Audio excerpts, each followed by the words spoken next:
talented. It is important that they, understand their schemes and their blocking assignments and work together, all 5 of them across the line of scrimmage. Yeah, it felt like the big storyline for Lawrence Free State coming into the season was Wesley Edison ready to take that big step as a senior quarterback to lead this team, to be the guy? And so far it seems like he's answered that question pretty assertively as yes, he is ready, right? Well, absolutely. We saw him at the beginning of the year last year where all of a sudden he had to be the starter when as the previous season he'd been the guy with 2 or 3 minutes at the end of the game coming in to mop it up, for the Firebirds. And then last year he had to be the guy, and he gradually moved into that role as the season went along. He got better and better. And, right now, after 2 games, we're looking at a kid who's got 486 yards passing and 306 yards rushing. He's already close to 1,000 total yards going into game 3.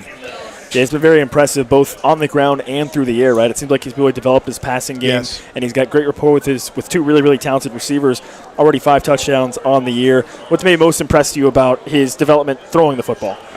Well, he just seems more confident. He again, last year at the beginning of the year, I thought there were times where he and the receivers maybe just weren't connected. There were times where I thought the ball kind of fluttered on him a little bit, or it might sail a little bit. So I think his passing has improved. Again, I don't have anybody from the coaching staff to validate my opinion, but he just looks more assertive. We see him put balls on a rope out there to his receivers, hit them in stride, hit them right where they want it, where they can catch, tuck, and run. And so he's picking up where he left off at the end of last season. And I think Free State's got to be happy with their defense coming into this game tonight. Yeah. Strong performance to open the season, a shutout last week. What stepped out to you? What stood out to you most about the defense from that shutout performance last week? Well, they look to me like they're kind of becoming one of those Free State defenses that we've seen for years now with Kevin, and before that with Bob Lisher. Good tackling fundamentals where they make great tackles in open space, one-on-one tackles. And also they get a lot of helmets to the football, so it's not always just one guy making a tackle. It's the initial hit, and 2 or 3 guys get to the ball as well. Yeah, very impressive performance last week for Free State defensively. They shut out their opponent, and they will look to continue that momentum here at home. It's the home opener for Lawrence Free State against Olathe East. The 2-0 Firebirds look to remain undefeated here at home against the Olathe East Hawks. Kickoff is coming up just very shortly. We're going to take a short break here in the pregame action, and when we come back, we'll have kickoff live from Free State High School. And just like that, it all comes down to this. 4th and goal. Matt, take yourself inside the huddle. What play are you calling? I'm saying, let's go to 23rd Street Brewery. Right now? Yeah. It's the biggest play of the game. No better time than that. There's no better spot to watch football than 23rd Street Brewery. We've got the Lions, the Firebirds, of course the Jayhawks, and all the NFL action. Well, we better get out of here fast to catch the ending of the game. Dibs on the Haney turkey stack. That's the 23rd Street Brewery, corner of Clinton Parkway and Castle. Sigler Pharmacy, Lawrence's hometown pharmacy since 2005, now has a 3rd location in Lawrence. Sigler has merged with Medical Arts Pharmacy at 346 Main. Sigler and Medical Arts founders share the same philosophy in taking unmatched care of their customers with total dedication for the Lawrence community. Transfer your prescriptions to a Sigler Pharmacy and get a free pair of medical support socks while supplies last. Check out all their services and locations at SiglerPharmacy.com. Truity Credit Union is a proud supporter of the Free State Firebirds and all Lawrence public schools. We've donated over $61,000 to support our Lawrence schools and teachers. Get your Firebird Spirit debit card today. Each purchase you make with the card raises money for our schools. You swipe, we give. Visit a branch today or online at truitycu.org/spirit card to learn more. Firebirds fight with Truity. Truity Credit Union is federally insured by the NCUA. There are a lot of Mexican restaurants that claim to be authentic or think their food tastes that way, but nothing compares to Mama's Tamale Shop. Enjoy artistically prepared tamales, empanadas, and street tacos with your choice of meats and salsas that are prepared fresh to order. Not sure what to order? Mama's will always give you a sample. Relax and enjoy great food and try one of the fresh waters or jarritos on the patio. Authentic Mexican food. Come hungry, leave satisfied. Mama's Tamale Shop, 9th in Louisiana. Truity Credit Union is a proud supporter of the Free State Firebirds and all Lawrence public schools. We've donated over $61,000 to support our Lawrence schools and teachers. Get your Firebird Spirit debit card today. Each purchase you make with the card raises money for our schools. You swipe, we give. Visit a branch today or online at truitycu.org/spiritcard to learn more. Firebirds fight with Truity. Truity Credit Union is federally insured by the NCUA. Kurt Gieser State Farm Agency understands the importance of being a member in the Lawrence community and supporting local. They also understand the importance of supporting you in Lawrence, whether it's through the peace of mind you get with insurance or helping you with any financial questions or needs. Just like this high school broadcast, Kurt Gieser State Farm Agency will tackle any issues you need covered. Give Kurt and his team a call at 785-843-0003 or visit them online at www.kurtinsures.com. KMXN Osage City, Lawrence, Topeka, 20 country hits in a row. Then and now, 92.9 The Bull. Welcome back to our pregame coverage here of Free State football. We're about ready for kickoff here. Our pregame show tonight has been brought to you by the Kansas Center for Sedation Dentistry. And Free State is going to kick this ball off to begin this game from left to right. The Firebirds are in their all-black home uniforms, kicking off from left to right. Black jerseys with black pants, and they've got some sort of dark green, almost black helmets with the wings on them and silver lettering and numbering. Olathe East counters with all white uniforms, white jerseys with white pants, dark blue lettering and numbering on the jerseys. They got white helmets with an orange stripe down the middle. And Free State will kick this ball off from left to right to begin this game. 12 minutes on the clock. We're excited that you've joined us here tonight. Whether you're listening on 92.9 The Bull on the radio or if you've joined us via our live stream on YouTube and also on KLWN.com. We're excited to be here. I'm Nick Spring with Craig Hershiser. And the opening kickoff is on the way. An end-over-end kick that sails into the back of the end zone and hits about 5 yards deep in the end zone for a touchback. Olathe East will begin with the ball at their own 20-yard line, moving from right to left. So here comes that vaunted Firebird defense, who has not given up a point in the last 4 quarters, a shutout last week for the Firebirds. And they're out there again here. Looking to build on that tonight at home in front of a strong home crowd to kick off this season. The weather out there, temperatures in the mid-70s. I thought the rain was going to hold off till later in the evening, but it's pretty overcast out there. We'll try to keep an eye out, see if the rain does start to fall out there on this game. Number 12, Jack Cornell, the starting quarterback for Olathe East. He stands in the shotgun at his own 15-yard line with the ball in the middle of the field. 3 down for the Firebirds. Chest high snap. They start with a straight handoff, and there is nothing there. No gain on the play. A big tackle made there for the Firebirds by number 15, Crow Benoit. He gets in there and shuts down that play immediately. And the Hawks lucky to get back to the line of scrimmage on that first play. And it's 2nd and 10 from the 20-yard line. Great penetration. Cole coming in virtually unblocked, making contact behind the line of scrimmage, and the ball carrier actually does a pretty good job to get back to the line of scrimmage. Yeah, I think you're absolutely right. That was a heck of an effort just to get back to the 20-yard line. 3 receivers trips towards the far side of the field out of the shotgun. Cornell wants to throw a quick little hitch route. The pass complete at the 23-yard line, but again, multiple black jerseys are swarming there, and the tackle made by Parker Moore, number 8. Makes the play for Free State. This will bring up 3rd down and medium. They give him 4 yards on the completion on that quick little curl route towards the far sideline. It's 3rd and 6 from the 24-yard line for Olathe East. And Free State looking for a 3-and-out here to begin this game. Kind of a dicey spot here, 3rd and 6, and you're behind your own 25. So not a lot of room to take chances. Cornell surveys the defense. Chest high snap. Wants to throw quickly. He gets it out on a slant route. Incomplete. He was intended for number 10, Jaden Brown, and he just didn't quite have his head around quick enough. It was a quick pass from Cornell, and looks like the Olathe East offense, Greg, staying on the field here. Now, Cornell is listed as their quarterback and punter, so this might be a situation where he will be punting it, and that's what Free State's expecting. They've sent 2 guys back to field what they expect to be a punt, and yep, Cornell takes about 5 steps back, and he will just shortly drop kick it away. An end-over-end kick that's fielded at the 35-yard line, running from left to right, and can't break a tackle. Nice tackle. Brought down there. Good play. That was Johnny Williams back to field that kick for Free State, and he got upended. A great tackle there by the Hawks in punt coverage. Well, that last little 3rd down play was kind of a timing route coming over the middle, and people listening might have heard the opinion of the Olathe East coaches, thinking that perhaps the receiver should have been looking a little bit earlier. Yeah, Brown just didn't get his head turned around quick enough on that quick slant. And so a 3-and-out for the Olathe East Hawks. Free State takes over with pretty good field position at their own 42-yard line after about a 7-8 yard return from Johnny Williams on the punt. 10:40 remaining in this first quarter. And the Firebirds take over on the far hash. Moving from left to right. It's Edison. Rolls out, looking, throws it short on a little out route. The pass dropped by Landon Leipold. They're going to say he caught it before he dropped it out of bounds.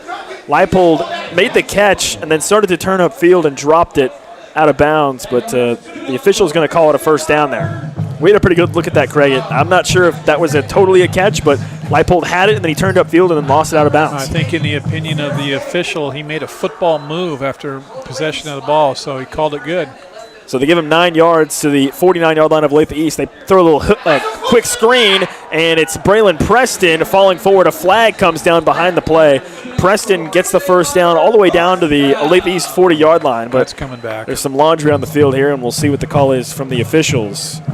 As it stands, it'll be first down for Free State, but it does seem like this is coming back. Yeah, illegal block out there on the perimeter. Good-looking play. It was set up nicely. Yep. Well delivered, and just poor execution on the block out there where anybody can see it. And they do call it a block in the back. And you're right, Craig, as a receiver sometimes, or just when you're out on the perimeter, you maybe can't get away with stuff like that. When you're on the interior of the offensive line and everybody's jumbled up, you can maybe get away with a little bit more, but that's easy to see there. So that backs up Free State all the way to their own 43. It's 2nd and 8, 2nd and 9. Play action pass. Edison throws it short, and it just kind of short-armed it. One hops it at the foot of his intended receiver, number 2, Devon Hamilton. And now the penalty sets Free State back. And Craig, you go back to that Week 1 matchup that Free State did ultimately win, but they really got hurt by some penalties, and here this drive affected by a penalty early. Yeah, the kinds of things that you should be able to control, your execution, those kind of things. These are the things when you don't execute, then it really comes back to bite you. 3rd and 9 now for the Firebirds. Deep drop by Edison. He's under pressure. Shakes and bakes on one defender. Rolling out, looking downfield. Throws it, looking for Leipold. He got knocked away at the last second. Leipold was open, but a great break there. That was a great break there. That was Benjamin Burton, the defender for Olathe East. Leipold looked like he was wide open. Edison saw him, and Burton, the defender for Olathe East, makes a nice play to break that up. Yeah, Leipold had driven his defender back and then came back to the football. Edison, I think, saw him just a little bit late because, as you said, Burton, number 3. Yeah, Burton came up, made a nice break on the ball and deflected it. Good play there by Olathe East. So 4th and 9 from the 43-yard line from left to right. Bad snap on the punt. It went over the punter's head. They've got to chase after it down inside the 15. They can't pick it up. It's kicked. It rolls and goes out of the back of the end zone. And I believe that is – there's a flag that comes out as well. It should be a safety, I believe, against Free State. It was a bad snap. Number 89, Yusuf Ishkandriani, was the punter there, and he let it go through his hands, and then he tried to field it and tried to pick it up at his own 15. It got kicked again and went out the back of the end zone. There's a flag down. Well, your key phrase in that description was tried to pick it up.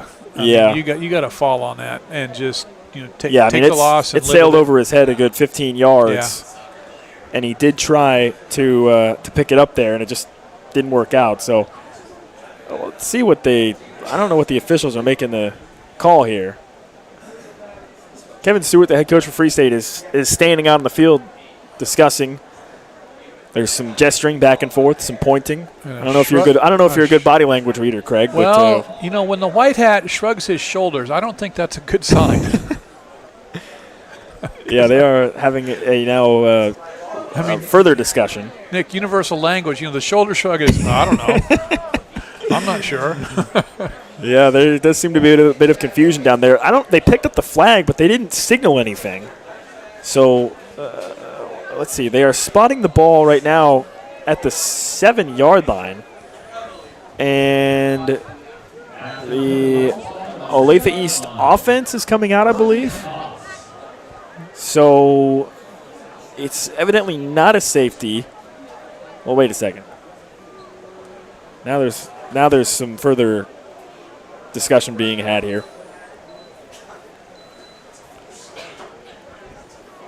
Some more pointing, some more gesturing. 9:40 left in this first quarter.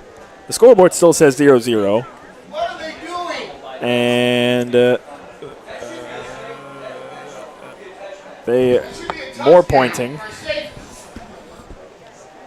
So now with the punt, I'm not really sure. I mean, you can't technically advance a punt, but there wasn't an advance happening. There's a lot of confusion being had. It doesn't appear that anybody seems to have a good idea of what's happening. So I think they're having a discussion about maybe who touched it last. So they have now spotted the ball at the 30-yard line. So, Craig, I'm going to assume what occurred here. We didn't get any signals from the officials. They ruled it a touchback, and then the penalty that they called evidently must have been against Olathe East to back them up to the 30. That's my best guess as to what just happened. But we didn't get any help from the officials. Play resumes here. They want to go downfield on a deep shot on the first pass, and it's complete inside the 5. Cornell goes up top. The pass complete to number 10, Jaden Brown, and a flag goes flying. And it came so late after the play. There must be been something extracurricular after the play there. Yeah, boy, but what a smart decision to take a shot right away after all of that. Yeah, I mean the Free State defense did not look like they were ready. They looked very unsettled. Yeah, and going back to the shoulder shrug, I think that might have been. Well, we're not sure who actually kicked it out of bounds. So we've got a dead ball foul that goes against Olathe East. So it's a 25-yard completion from Cornell to Jaden Brown, but then they mark off backwards all the way back to, well, actually they got him a 27-yard completion. They mark it off back 15 yards to the 18. So they net on the play a total of about 12 yards. So is that an unsportsmanlike conduct call? Yeah, I think that was the call. Yeah, taunting it seemed like was the call. So that backs them up. Ball's on the near hash. Olathe East moving from right to left. 9:34, and now the clock running once again here in this first quarter. It's Cornell out of the shotgun. He's got his running back, number 2, Proctor, next to him, and he hands it off to him running straight ahead, and he's able to drag a Free State defender across the 15. Yeah, another good run there. And another flag comes flying. Man. Somebody's helmet went flying from Olathe East, and this has been a chaotic start to the game, to say the least, Craig. I mean, we got a safety / touchback / who knows. Now we had an unsportsmanlike and what seems like will be another unsportsmanlike. I think that it was number 14, DeVry Hales, whose helmet went flying. And this is going to be a call against Free State. I think it was Johnny Williams, number 23, who got called for it, and he might have been tossed from this game. He's on his sideline with his helmet off. Yep. And, I mean, to say that number 14 for Olathe East, Hales, to say his helmet went flying, I think is a bit of an understatement, Craig. I mean, it got launched. It wound up on the Olathe East sideline. Yeah, from the middle of the field. So now mark off the other direction, and Olathe East is inside the 10. They've got 1st and goal at the 7 with the ball in the near hash. A man comes in motion across the formation, and now more movement, and this seems like this might be a false start. So, Craig, that's a smart play there by the Free State defense, because a guy comes in motion, and the D-line for Free State shifts to react to that, and that maybe caused the false start there.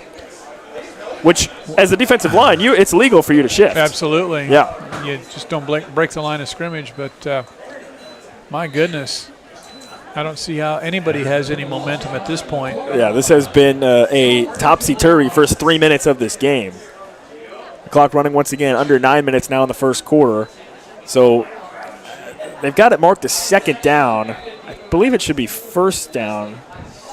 They've got it marked 2nd down on the field. And it's second on the scoreboard as well. Yeah, so they're going to stop the clock here. And this has not been a great start for the officials as much as it's been not a great start for the teams either. So it is 2nd down. They're going to call it 2nd down. 2nd down and goal from the 12. After the false start, they hand it off to Proctor. He runs through one arm tackle, steamrolls ahead in near the 5-yard line. And Craig Proctor, he is a tough runner. He will run through arm tackles if you don't wrap him up. Well, if you want to, you know what? If you want to settle things down out there, just, the simple straight-ahead dive plays. Good way to get it done. Should be 3rd and goal from the 5 here, I believe. 8:05 remaining in this first quarter. Now that they have a pistol formation, they bring in a new running back. On third down, they hand it off running straight ahead. One cut, and he powers his way across the goal line in for a touchdown. Number 22, Dalen Muburu scores the touchdown for Olathe East. And what a crazy start to this game. And it results in a touchdown there for Olathe East. So you had the bad snap on the punt from Free State that then turned into a touchback. Olathe East takes over. There was various penalties back and forth, but ultimately the Hawks do punch it in on a 5-yard touchdown run. 6-0 as the Hawks will attempt this extra point here. And they just did it with some, what Coach Steve Spurrier would call some old-timey football. Yep, straight ahead power running. Cameron Speyer is the kicker for Olathe East, and he knocks it through on the extra point. It's 7-0. And, the start of this game has been anything but ordinary. 7-0, Olathe East leads Lawrence Free State. We'd like to remind you that our broadcast booth tonight is brought to you by Kurt Kieser State Farm in Lawrence. Like a good neighbor, Kurt Kieser's State Farm team is there to serve all of your insurance needs. Give Kurt and his team a call today. Kurt Kieser State Farm in Lawrence. We'll take a timeout here. 7-0 Free State trails against Olathe East, but the Firebirds will be back on offense when we return. You're listening and watching Free State football on KMXN 92.9 The Bull. And just like that, it all comes down to this. 4th and goal. Matt, take yourself inside the huddle. What play are you calling? I'm saying, let's go to 23rd Street Brewery. Right now? Yeah. It's the biggest play of the game. No better time than that. There's no better spot to watch football than 23rd Street Brewery. We've got the Lions, the Firebirds, of course the Jayhawks, and all the NFL action. Well, we better get out of here fast to catch the ending of the game. Dibs on the Haney turkey stack. That's the 23rd Street Brewery, corner of Clinton Parkway and Castle. And who scored the touchdown? Number 22, Mburu, has scored the touchdown as we're back here for more action on 92.9 The Bull and watching live on our video stream on KLWN.com. I'm Nick Springer alongside Craig Hershiser. Kicking off from right to left is Olathe East, a 7-0 score. The Hawks lead the Firebirds. And if you're just joining us, you've missed that doesn't really do justice to what has happened so far in this game. 7:56 remaining in this first quarter. Off the kickoff from right to left, it's fielded at the 5-yard line by the Firebirds. They run it out across the 15, across the 20, to the 25, near the 30 before he's finally ripped down on the far sideline. A good return there. And that looks like it might be, is that number 23? Is that Johnny Williams? We thought maybe he might have been tossed from the game after his penalty, but I think that was him on the return, number 23. So he looks like he's able to stay in the game. And a good return there for Lawrence Free State. They mark him at the 28-yard line on the return before he went out of bounds. 7:50 remaining in this first quarter. Ball in the far hash, and Free State will work from left to right. And the officials are holding up play momentarily here with the ball in the far hash. Free State has come out with trips towards this near sideline, and they're kind of stacked up in a triangle formation over here on the towards the near side. Edison stands out of the shotgun at his own 23-yard line. Chest high snap. It's a straight quarterback run with Edison. He tries to turn upfield and runs into a wall of white jerseys. Gets swarmed after about a 2-yard gain, or maybe no gain actually. Still at the 28 is where they mark him. So he was trying to run off right guard, and there just wasn't anything working there. 2nd and 10, right back at the line of scrimmage. 4 receivers. Edison wants to throw a quick little hook route. It's caught. Hamilton runs backwards about 4 yards and gets tackled. He caught it about the 34 and then ran back to the 31 and got tackled, so that's where they spot him. So that sets up 3rd down and 7. 7:05 remaining in this first quarter. 7-0 Lawrence Free State trails. Ball in the far hash. Edison pointing out the defense. Olathe East showing a blitz, and so they just rush forward. Edison throws quickly up the seam. It's caught by Leipold at the 45, and he's tackled at the 48-yard line. And, Craig, we've seen Lawrence Free State utilize that seam route very often, and there again, it's Leipold over the middle of the field just wide open in that seam. Just like a replay from the first game of the season. Yep. Leipold caught several passes just like that. Landon Leipold is Lawrence Free State's leading receiver right now coming into this game. Firebirds want to use a little bit of tempo. They hand it off running straight ahead across midfield into Hawk territory. That was number 41, Ryan Weischer, I believe, on the run there. Grant Lincoln, number 21, on the run there for Lawrence Free State. 21-41. Close, but tough to see, Ball on the far hash, 2nd and 6 from the Olathe East 40-yard line. Edison, it was an RPO play. It barely got it out of time. It's caught by Hamilton. Jukes at the 45, tries to get away from a defender, but he's wrapped up and thrown to the turf at about the 43. So Hamilton, again, showing off that shiftiness he has in the open field, but another good tackle there. I'll tell you what, Benjamin Burton, number 3 for Olathe East, has been very impressive so far in this game. Yep. 3rd and short at the 43. They need about just inside the 42 for a first down. So 3rd and 1, 3rd and long 2. And somebody jumped for Olathe East and flags fly. We'll see what the call is here. And it is offsides against Olathe East. Number 4, Gerard Reed, I believe, was looking to come off the edge and may have jumped off sides there. So Free State gets a free first down and moves inside the 40 to the 38-yard line. Down 7-0, 5:40 remaining in this first quarter. Ball on the near hash. 3 receivers towards the far side of the field. Chest high snap for Edison. It's a straight handoff on a dive. Here's Lincoln, one cut, and he falls forward across the 35 to about the 34. Gain of 4 yards on that run from Lincoln, running straight ahead. 2nd and 6 from the 34. Edison surveys the Olathe East defense. 3 receivers again towards the far side of the field. Edison waits. Now claps his hands together, chest high snap. Wanted to run, now throws it quickly. It's caught on the far side at the 20-yard line. Wrapped up there. There's a flag down on the play. The catch made by Stromberg, number 6. He got wrapped up at the 21. And I think they're going to get a sideline warning here against Lawrence Free State. Seems to be the signal. So I think the play should still stand then with the sideline warning. Yeah, it's Yep, so the play stands. Sticks are moving. On the completion down to the 21-yard line in the middle of the field. Free State moving from left to right. Clock runs again. We're under 5 minutes left now in this first quarter, and the Firebirds are very near the red zone. Ball in the middle of the field. Chest high snap, a little read option play. Edison got wrapped up. He's trying to fight for an extra yard or two, and then he just falls forward to basically right at the 20. So not much work in there for Edison, but he uses that big body to fall forward for maybe a yard to the Olathe East 20-yard line. And again, they've got that trips formation, but they're stacked in a little triangle over here on the near side. Edison looks that way, now surveys the defense. Chest high snap, 2-step drop. Now he looks to scramble. Pocket breaks down, rolling to his left. He gets upended behind the line of scrimmage.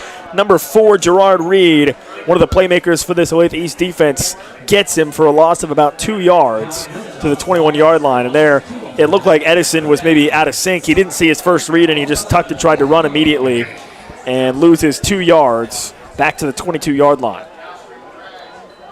But with those receivers stacked the way they are, I expect just at any moment some kind of a wide receiver screen. Yeah, that's what I was thinking too. They didn't run it there. 3rd and 11 now. It's a little read option. Edison steps back away from a defender, running to his left now. Gets away from another at the 15. He tries to get the first down, fighting for extra yardage. And they will mark him just short, it looks like. He needed the 11 for the first. And Edison, that play was not designed to go that way, Craig. And he makes something out of nothing there. Picks up 10 yards, and suddenly it's 4th and 1. In a situation where you might have thought about bringing on the field goal unit, now it's needing just a yard. Free State will go for this. 3 receivers, all 3 towards the near side of the field. 4th and 1. Now the Firebirds look back towards this near sideline for a possible change in the call. He's got Lincoln to his right. Edison does. As he waits, chest high snap. It's a straight handoff running straight ahead, and they got the first down. Edison actually pulled that out and kept it. And he does get the first across the 10. Not everyone's infallible, Craig, and there I thought he handed it off. Turns out Edison had the ball the whole time. And just barely does he get that first down. But again, he's got a great knack of falling forward. Like you want all good runners to have. Now 1st and goal from the 9 for Free State. Ball on the far hash, moving from left to right. They've got 3 receivers towards the near side. Chest high snap for Edison. It's a straight dive. This is Weischer, number 41, and he gets wrapped up and trying to churn those legs, but just can't. The tackle there, big number 71, Brett Carroll. He's a senior. He's listed at 6'5", 312, and he looks everything of that out there, Craig. And he got a hold of Weischer, and that stopped his momentum. And this defensive line of Olathe East, they are pretty big. They are not giving up anything at all. Yeah, they've got certainly some beef inside there. Second and goal from the 9. Edison wants to throw for it. Fires into a tight window. Broken up. Leipold might have got his fingers on it. It was 2 defenders in the area for Olathe East. And Edison just tried to force it into a tight window. And Leipold might have had a chance to complete that pass, but instead it's 3rd down and 9. 3rd and goal from the 9 for Lawrence Free State. And Olathe East will call timeout here with 2:14 remaining in this first quarter. 7-0 the Hawks lead the Firebirds, but Free State looking to cut into that lead here. So timeout called by Olathe East. And they will talk about this. 2:14 remaining in this first quarter here at Free State High School. Both teams huddle up talking about a pretty significant play here early in this game between Free State and Olathe East. A quick update on Lawrence High, who is playing just across town here. They are down 14-0 to Shawnee Mission East early in the first quarter there. So a bit of a surprising score so far in that game. There's some, we've been keeping an eye out trying to see if there's any precipitation falling. Overcast skies, we thought the rain might hold off. And it might be some light rain falling, but hard to say. 2:14 remaining in this first quarter, and one of the more consequential plays of this game coming up right now. 3rd and goal from the 9-yard line for Lawrence Free State with the ball on the far hash coming out of the timeout. 4 receivers, 2 to each side of the field. They've got some wide splits towards the near side. They send a man in motion as Hamilton across the formation towards the near sideline. Edison wants to roll that way. Now he looks to throw. Oh my gosh, he was getting wrapped up and he somehow just threw it as he was getting slammed to the turf. Edison showing off that strength there, Craig. He was wrapped up and getting tackled and somehow just threw that ball into the turf. So they didn't lose yards on the play, but on 3rd and goal, it's an incomplete pass, and Free State will elect to send out their kicking unit here. And for East, the man who made that play, number 71 again. Yep, Brett same Carroll. guy. Yeah. That is a big man. 2:09 remaining in this first quarter, and a field goal attempt coming for Lawrence Free State. Yusuf Iskastriani on to kick it, and he knocks it through. The kick is good. About a 26-yard kick, and Free State gets on the board. They would have liked to have seen 6 go up there for the Firebirds, but they do get 3 to cut into the Olathe East lead. It's 7-3. Olathe East leads. 2:09 remaining in this first quarter. We'll take a timeout here. You're listening to Free State Football on 92.9 The Bull.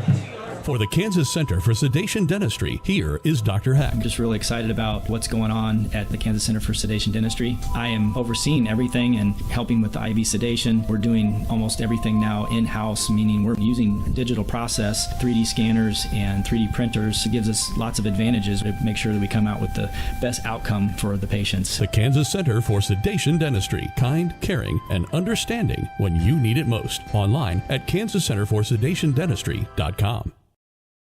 People are creatures of habit. You know what I mean? You get up, you get dressed, you barely have time to eat. If you're lucky, you didn't walk out without your cell phone, but you did remember the dry cleaning. In today's busy world, we may or may not have coffee on the way out the door to school or work. Thank goodness for Scotch Dry Cleaners, because Linda knows just how to put that morning smile right on my face when Billy isn't behaving in the back seat. Scotch Dry Cleaners. They are more than just cleaners. They are family. Family owned and operated. 10 locations, Lawrence and Topeka. Welcome back to Free State High School here in Lawrence. I'm Nick Springer alongside my broadcast partner Craig Hirschheiser. The kickoff from Olathe East from left to right was a touchback, and so the kickoff from Free State from left to right was a touchback for Olathe East. So the Hawks will begin this drive at their own 20-yard line, leading at 7-3 over Free State. 2:09 remaining in this first quarter. And the first 5 minutes or so of this game was so crazy, it's almost impossible to describe what happened, but the end result is a 7-3 ball game right now. So I think if you're Free State, considering how this game started, you feel okay. Well, for Free State, it was a dumpster fire. Yeah. I mean, the way it started. So, 7-3, I guess, all things considered. Third drive of the game for Olathe East. It's Carroll looking to throw downfield. The pass complete. It was kind of a busted play. He rolled out to his left, set his feet, and threw it downfield. The catch made by Carter Gooding.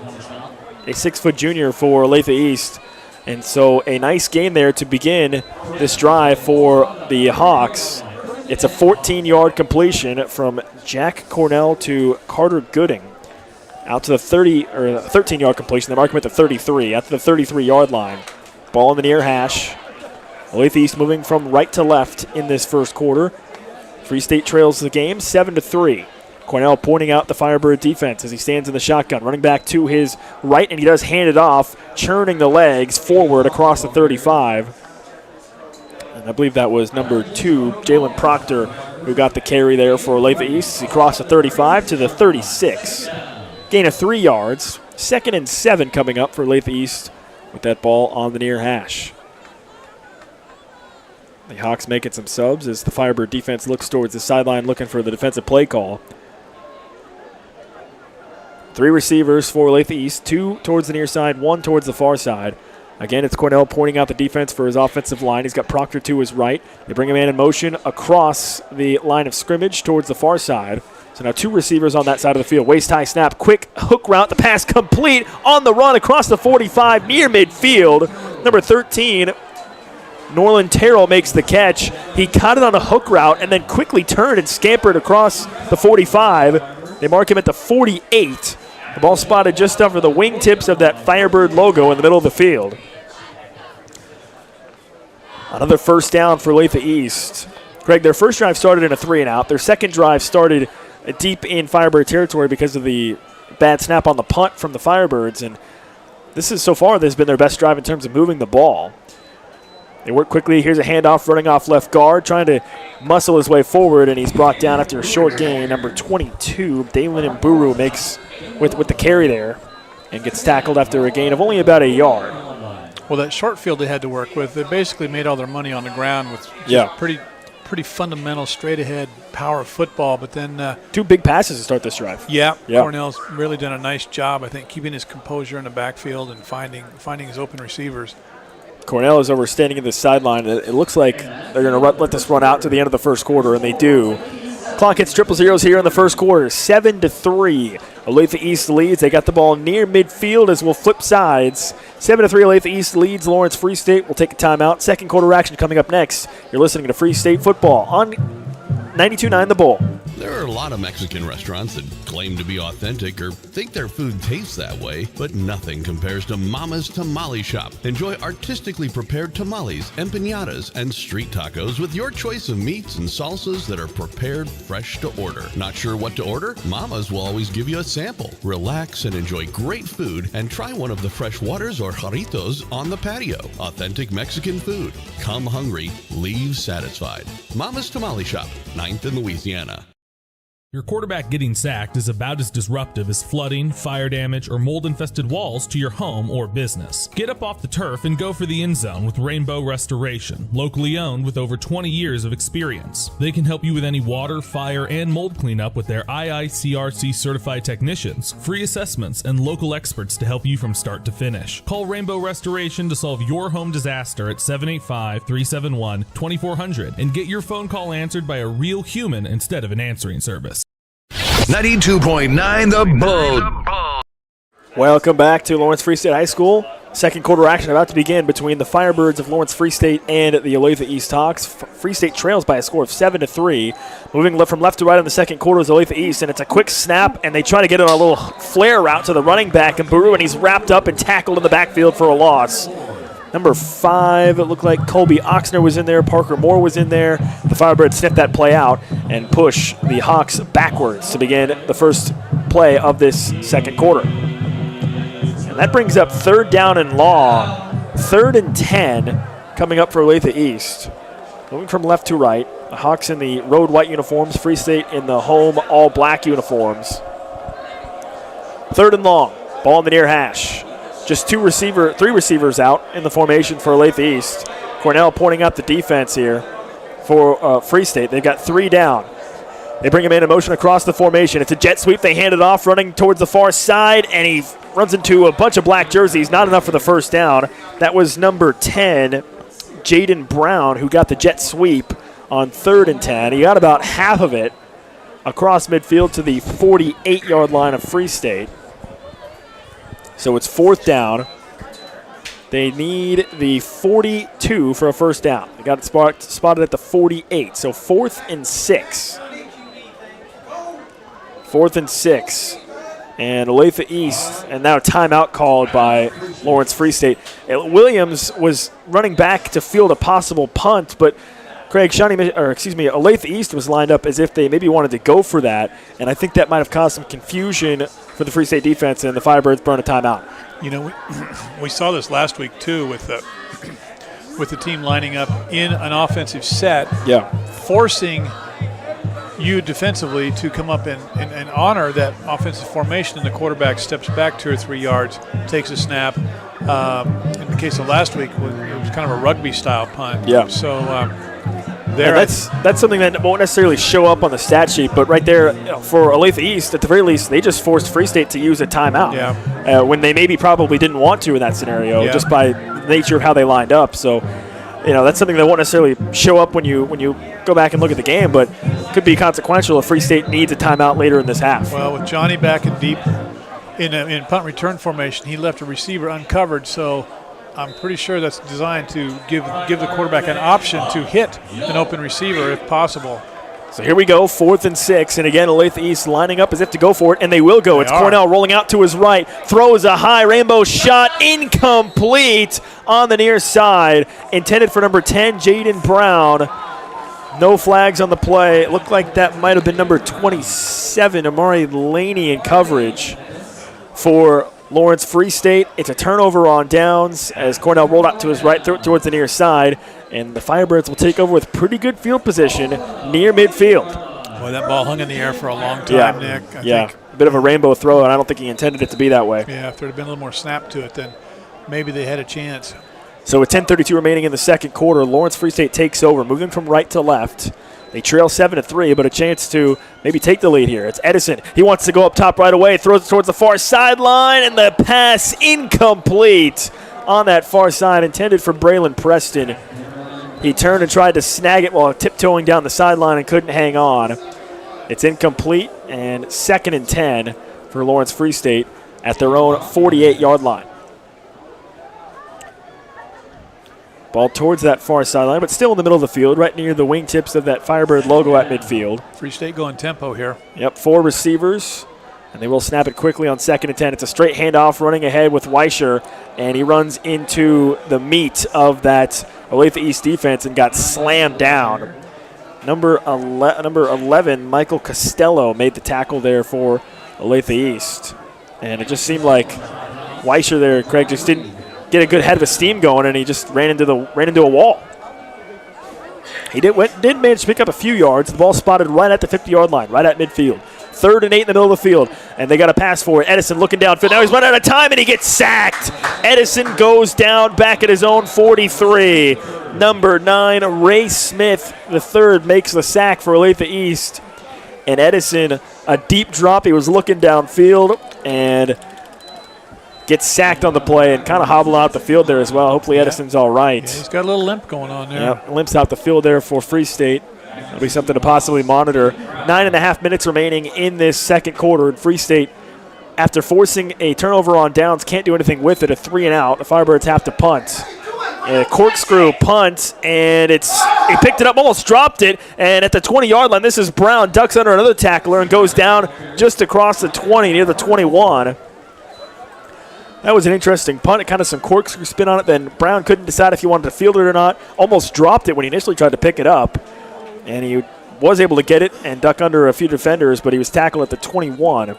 So with 9:14 remaining in this second quarter, Olathe East will take over, leading Free State by a score of 7-3. East possibly misjudging that punt. Yeah. And thus the hesitation on the return, but the Firebirds pretty good in punt coverage. They got down there quickly and made sure there was no return.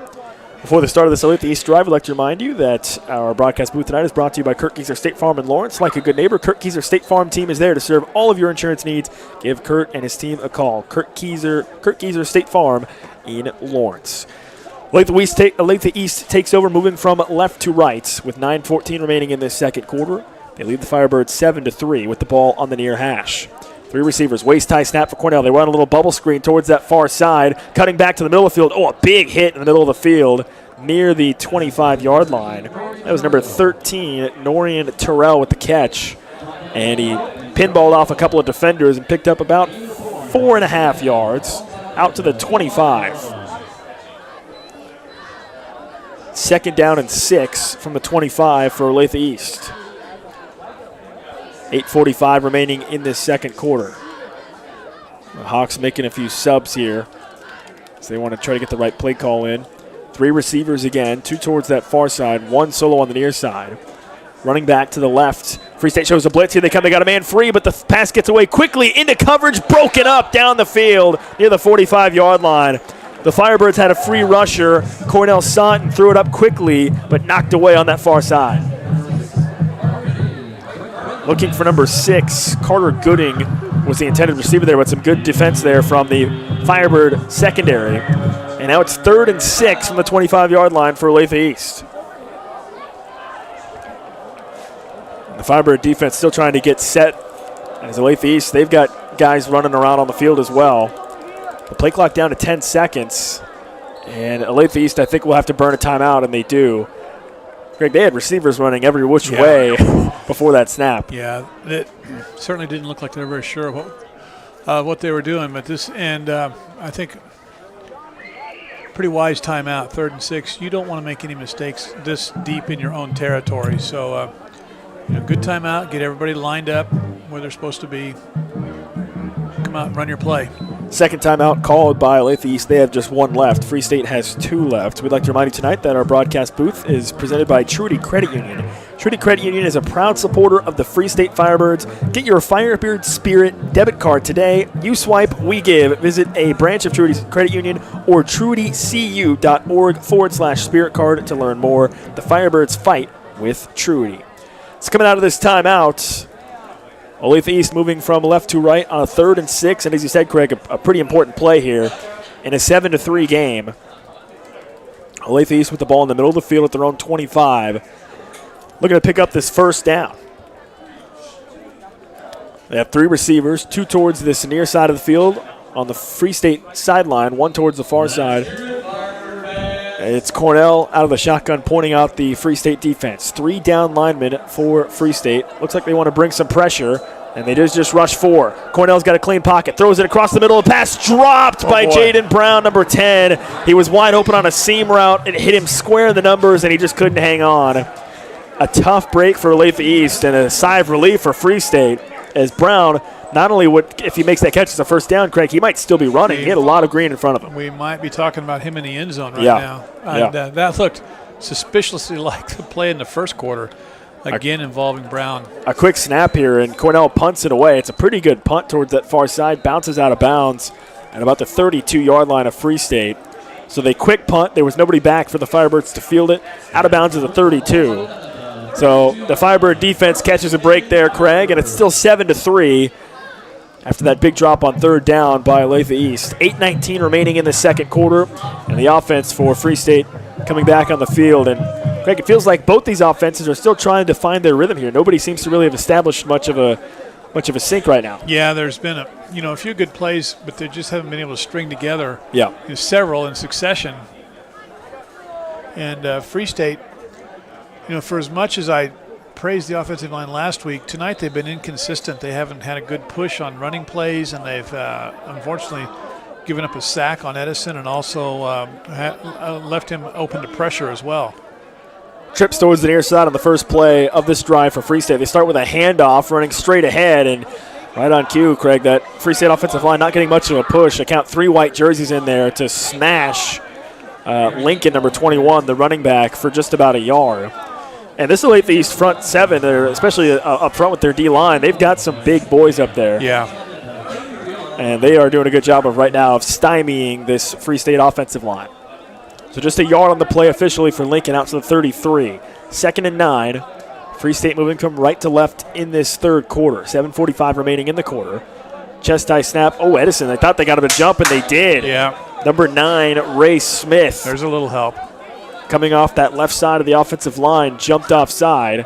A free 5 yards for Lawrence Free State. Edison maybe even fooled me a little bit there, Craig, with clapping his hands together for the snap, and it fooled the defensive line of Olathe East. I didn't think you were fooled at all, Nick. Okay, thank you. Yeah. I didn't think I was fooled at all either. I knew what was going on there. 7.5 minutes now remaining in this second quarter. 4 receivers, 2 to each side. Edison out of the shotgun. Chest high snap. Play action. Now he wants to scramble. He's going to throw instead. Launches it deep down the near sideline. Oh, incomplete. He had a man, but it couldn't get to it in time. It was Stromberg running down the near side. He had his man right on his hip pocket, but Edison put that ball really in a good spot, and Stromberg just couldn't get to it in time. Yeah, just maybe like 1 step ahead of Stromberg. Yep. You know, otherwise it's just, man, could have just dropped in his hands and it would have been a spectacular play. Instead, it is third down. 3rd down and 4 for Lawrence Free State at the 38-yard line, and they need the 42 for a first down. Trips towards the near side. Edison surveys the Olathe East defense. 4-man rush. Edison scans. Now he's under pressure. Rolls out, and he gets sacked again. Yeah. Nowhere to go. It's Ray Smith again. Initially, Smith overran on his pressure from the left side. Edison tried to step up and start to scramble, but he got back up and was able to hit him low and take him down. It looked like, to me, Craig, that Edison thought he had a seam to try to start to take off with his legs, and it just closed very quickly. Well, the pressure came from the outside, and as you said, he penetrated deeper than the quarterback. So Edison had a lane, but then they did a nice job of closing off that lane and keeping the quarterback contained. So a quick punt here for Lawrence Free State from the own 20. Oh, that might have gotten partially deflected as it skips and bounces across the field into Olathe East territory. They mark it at the 32-yard line of Olathe East. The punter there, number 89, Yusuf Iskastriani, he got it off quickly. I don't know if that was just a low punt or if somebody did get a fingertip on it, but it ended up kind of corkscrewing and bouncing its way down, being a decent punt, all things considered. Yeah, the end result was fine. It looks like he hurried it just a little bit, maybe threw his own timing off. Yeah, and you go back to the first quarter when Iskastriani had that bad snap over his head. Maybe that gives him a little extra anxiety. Yeah. 6:36 remaining in the second quarter. Still 7-3 as these two teams continue to trade punts back and forth. Neither offense able to really get anything going. Moving from left to right is Olathe East. Ball at the 32-yard line, their own 32-yard line. Cornell takes a chest high snap. They start with a straight dive running ahead off of left guard, or off of right guard in the middle of the field, and it's Muburu, number 22, who gets tackled. Number 35 for Free State, Tyler Jeffries in there on the tackle for the Firebirds. This has turned into a defensive slugfest here in this first half. And the only touchdown for Olathe East came off of a very short field. Short run there to begin this drive for the Hawks. They've got ball spotted at the 34-yard line. 2nd and 8 in the middle of the field. Chest high snap, wants to throw it quickly. The ball got deflected in the air. It's intercepted at the 40-yard line. They were ready for the quick throw, and on the D-line, you're taught, hey, if you can't get there, get your hands up, and it's intercepted at the 40-yard line. Well, this was kind of shaping up to be, at least in the first half, some kind of break had to happen. Yeah. Olathe East had theirs with Free State's high snap over the punter, and now Free State gets theirs with the tip pass and then the interception. So didn't see who got their hands up. It was a bunch of guys. They recognized it immediately. Great awareness by that Free State D-line. They knew that Cornell wanted to get that ball up quickly. They deflected it up in the air, and at that point it's just a duck waiting to be caught and into the hands of the Firebirds. 5:55 remaining in the second quarter, and Free State with the best field position of the game, looking to capitalize. Play action. It's a little swing route. It's caught by Preston at the 40. Jukes away from one defender. Oh, he took a big hit as he crossed the 40 to about the 37. Number 4, Gerald Reed with the big hit, and now a flag comes out late after the play. We had a couple of unsportsmanlike penalties after plays in the first quarter, and we'll get another one here. That's against Olathe East. Yeah, it'll go against the Hawks. I don't know, Craig, I don't know if the official doesn't have a microphone or if it's not working. He's not making any calls, so we're just basing off of his hand signals. So I assume that would be number 4, Gerald Reed, who gets called there. He was the guy that made the big hit, and there was some talking afterwards. So 5:43 remaining in this first half. They mark off 15 extra yards for Free State. And, Craig, you mentioned the breaks the Firebirds have gotten. They get the interception, and that's a big break as well. Absolutely, absolutely. So, like you said, we've seen some unsportsmanlike, and they've basically, I think, been of the taunting or taunting variety. 1st and 10 at the 21. They hand it off to Grant Lincoln, and he's just got nowhere to go. That front for Olathe East doing a great job of shutting down the Free State running game right now. Back to the penalties and the unsportsmanlike. You know what's easy to do, Nick? But what's Keep that? your mouth shut. Just don't talk. Let your play do the talking, as some would say. Some would say. 5:10 remaining in this second quarter. A short gain on that first down run from Free State. The ball just inside the 20-yard line. Firebirds moving from right to left, so they're officially in the red zone, I guess you could say, just inside the 20. Chest high snap for Edison. It's a straight QB power running off of the left side of that offensive line. He gets stacked up and falls to about the 18. And a little shake of the head from Edison there. You can tell he's a bit frustrated after that play. Yeah. He wanted to create more there, and he just couldn't. Yards are hard to come by so far. Yeah. And, in the first two games, dare I say, yards were relatively easy. Yeah. But that is not the case tonight. So, here's where your team has to grow up a little bit. It's a little tougher out there tonight. So you guys just got to make better plays. Third down and 6. They want to set up a screen pass. They get it out to the far side to Hamilton, but it wasn't set up, and the tackle made quickly at the 20-yard line. Benjamin Burton for Olathe East has been a real impact player tonight on the outside. And there, Hamilton had nowhere to go after the catch on it looked like they were trying to set up a tunnel screen behind the offensive line, and it just didn't come together the way they hoped. Well, the pressure was intense and immediate on Edison, so maybe he had to get rid of the ball a little earlier than he wanted to, but, boy, he was feeling it right away. Free State is going to attempt a relatively long field goal here with 3:51 remaining in this first half, but first a timeout called by Olathe East. That is the third and final timeout of the half by the Hawks. And, Craig, where they're lining up from, this is going to be about a 37-yard field goal for Free State. Would you give any credence to the idea of possibly just sending your offense back out there to go for it here? I don't know. I think they like their kicker. We've seen, for 2 straight weeks, we've seen he's got a pretty big leg. I wouldn't be shocked at a fake. 4th and 8 from the 20-yard line. Coach Craig says he wouldn't be shocked if it was a fake. Free State coming out. The ball just inside that hash on the far side, towards the middle of the field. They're lining up in field goal formation here.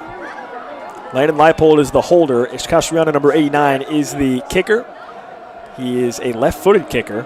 This is officially going to be about a 37-yard field goal attempt. Yep.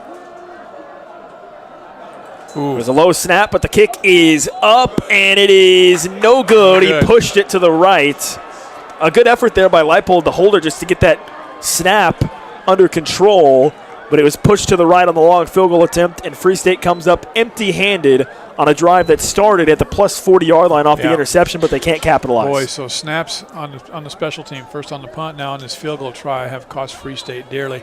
I know it was a long ways to go for a fake, 4th and 8, but at the same time, the ball's being snapped from the 20, so if you don't get it, you've left the other team with the football, but they got a long ways to go. So.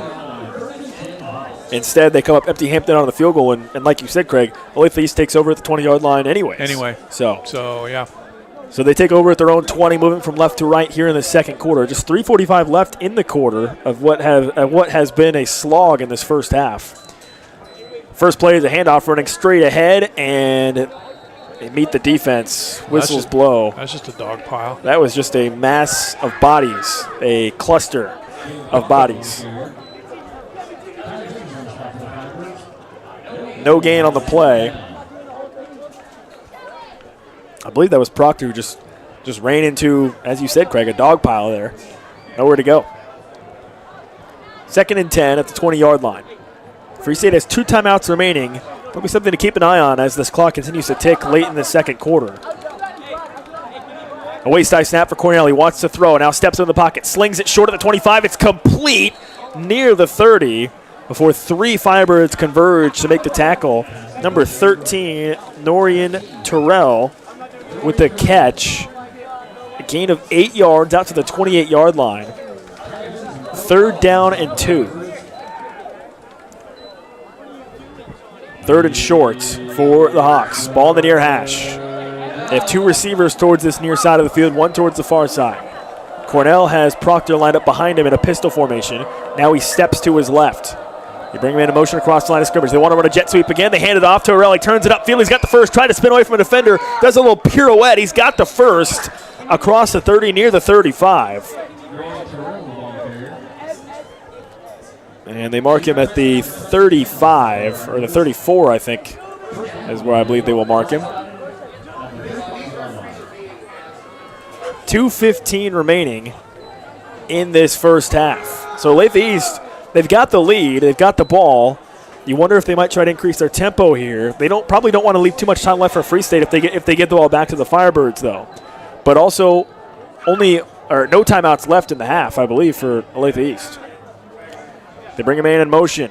Again, they run a jet sweep. This is with the running back, and Brewer running out the outside. Oh, and he got tripped up by his shoelaces. A nice play there by the Firebirds. That might have been Parker Moore, number 8, who got a hold of his shoestrings and tugged him down. Otherwise, Brewer was looking to accelerate upfield on that far sideline. As it stands, a gain of just 4 yards out to the 39-yard line. 2nd and 6 from the 39. The clock continues to run out, down to 90 seconds left. And again, Olathe East not showing a lot of urgency here. Now they want to go up top towards the near side, try to run under it. The catch could not be made. Carter Gooding, number 6, a full extension Superman dive, could not come up with it on the near side. And it's 3rd down and 6 now for Olathe East at their own 39-yard line. Well, you mentioned Olathe East extending their lead and maybe playing with a little bit more urgency. At the bare minimum, they want to end the half in possession of the football. You would think so, and yeah. not giving the Firebirds another shot before the halftime buzzer sounds. Yeah, I mean, the way this game has gone, maybe that's the better strategy, is just not give Free State another chance offensively. But this is a big play here, 3rd and 6 from the 39. They need the 45 for a first down. Waist-high snap. Cornell wants to throw. Plenty of time. Now rolls out to his right. Scrambling. A flag comes down. The pass intercepted. Jeffries has it at the 45. Across the 40. Inside the 35. Tyler Jeffries jumped up and snagged that ball out of the sky. An interception, and that gives Free State new life late in this first half. Boy, just the thing East did not want to happen. Got a flag out there probably. It came kind of from behind the line of scrimmage. So we're going to guess it's a hold on them. Yeah, so Free State, if it is indeed a hold, will decline this penalty with the interception. Jeffries that is the signal, yep. Yeah, Jeffries in on several tackles this half, and now making the big play with the interception. 2 interceptions now for Free State in this half. Yeah, that was a great play from Jeffries. Just jumped up and snagged that ball. And we talked about Cornell has maybe floated the ball at times where he wanted to put a little more gusto on it. And there, I think that hurt him with the float as Jeffries was able to react and intercept it. So with 1:11 left in this first half, 2 timeouts for Lawrence Free State, and they've got the ball again in plus territory at the 32-yard line of Olathe East. So the Firebirds in business here late in this half. They'd love to get a touchdown and take this lead into the halftime locker room. It's a straight quarterback run with Edison. He's running off left guard. He spins down to the 30 for a short gain of about 2 yards. Greg, I thought you made a great point earlier when saying, for this Firebird offense, they were able to move the ball relatively easily in their first 2 games. Yes. This game has been more difficult, and how will they respond to that? How will they rise to the occasion with some of the struggles they've had? Well, it really has to start up front. I mean, that's I know I frequently talk about the offensive line, but that's where it has to happen. 40 seconds left in the half. 2nd and 8. Edison wants to throw. Steps up, running out of time. He's trying to throw a defender off him. He just chucks it up down the field. Incomplete. There's some hand fighting with the ball at the 10-yard line. Edison with his offhand literally stiff-arming away multiple defenders as he chucked that ball up into the sky. It's incomplete.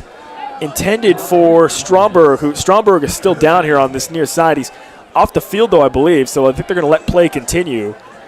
He was the intended target. Hopefully he's all right. 32 seconds left in this first half. It's 3rd and 8 at the 30-yard line. With the pressure Edison has been feeling, I wonder if they can't, move the pocket, get him on a rollout, and to help maybe just get some of that pressure off of him. And obviously we know how good he is with his legs. If you get him on the move like that, he certainly becomes a threat to run as well. Yep. So they have called a timeout here, I believe, for Stromberg is the player down. He's just outside the field of play over here on the near side, getting maybe just cramping up. Looks like he's getting stretched out a little bit on this near side. So play stopped momentarily with 32 seconds left in this first half. It is a 3rd down and 8 from the 30-yard line for Lawrence Free State coming up. We would like to remind you that tonight's broadcast booth is presented by Trudy Credit Union. Trudy Credit Union is a proud supporter of the Free State Firebirds. Get your Firebird Spirit debit card today. You swipe, we give. Visit a branch of Trudy Credit Union or trudycu.org/spirit card to learn more. The Firebirds fight with Trudy. 32 seconds left in the half. And we will pause 10 seconds right now for station identification. KMXN Osage City, Lawrence, Topeka, 20 country hits in a row. Then and now, 92.9 The Bull. 7-3 is the score. Lawrence Free State trails Olathe East, but the Firebirds threatening here to get some points on the board before the end of the half. Just 32 seconds left in this half, and they are facing a 3rd and 8 from the 30-yard line. Now, we just saw a few minutes ago Free State miss a 37-yard field goal attempt. From the 30, now you push that back, it'd be a 47-yard attempt basically from the 30. So 10 extra yards after they just missed from 37. So you wonder if Free State can't get this first down, if they wouldn't just risk trying to go for it to get some points on the board here. Still 2 timeouts left for Lawrence Free State. 3rd and 8 from the 30-yard line. Ball in the near hash. 4 receivers. Edison surveys the defense. 4 down for Olathe East. They bring a man in motion. It's Hamilton. Fake the pitch to Hamilton. Edison, they want to set up a screen pass. They got it to Lincoln. He's got some green grass in front of him, and he gets cut down just before he can reach the 20-yard line. He does have enough for the first down, I believe. They needed the 22, and he did get there to the 21. On 3rd and 8, they got 9, and that moves the chains.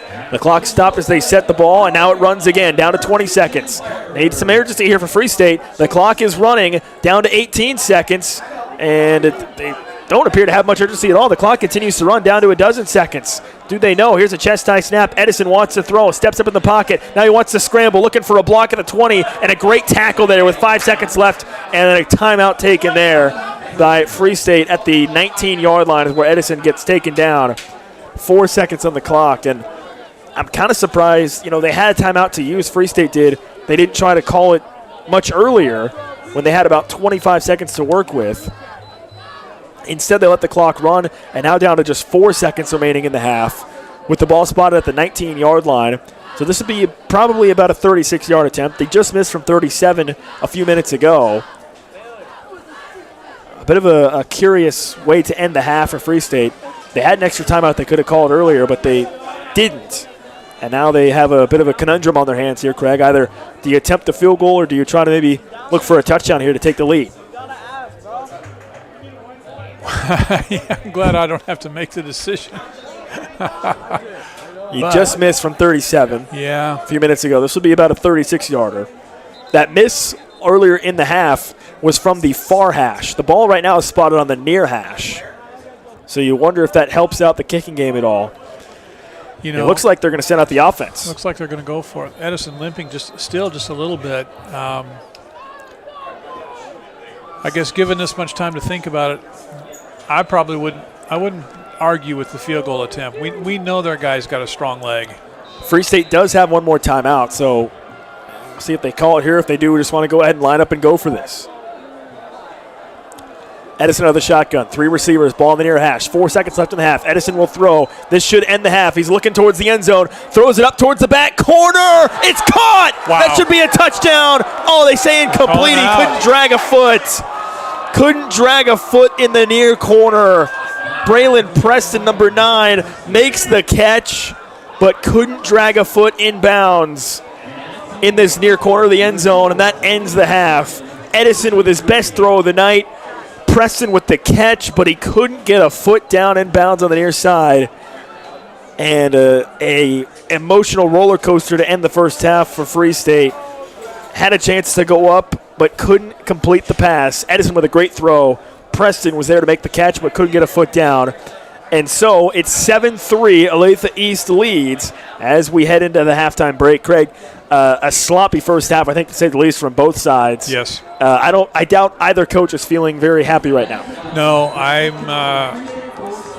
I'm sure that there's plenty to discuss and plenty to mull over. In fact, I'm going to guess that both coaches are going to have to just kind of distill down what they want to talk about at halftime, because there's so many possibilities. You don't want to fill your guys' heads with too much. And as sloppy and as up and down as it was for Free State, had that catch been good, what a spectacular finish that could have been. Yes. But it wasn't.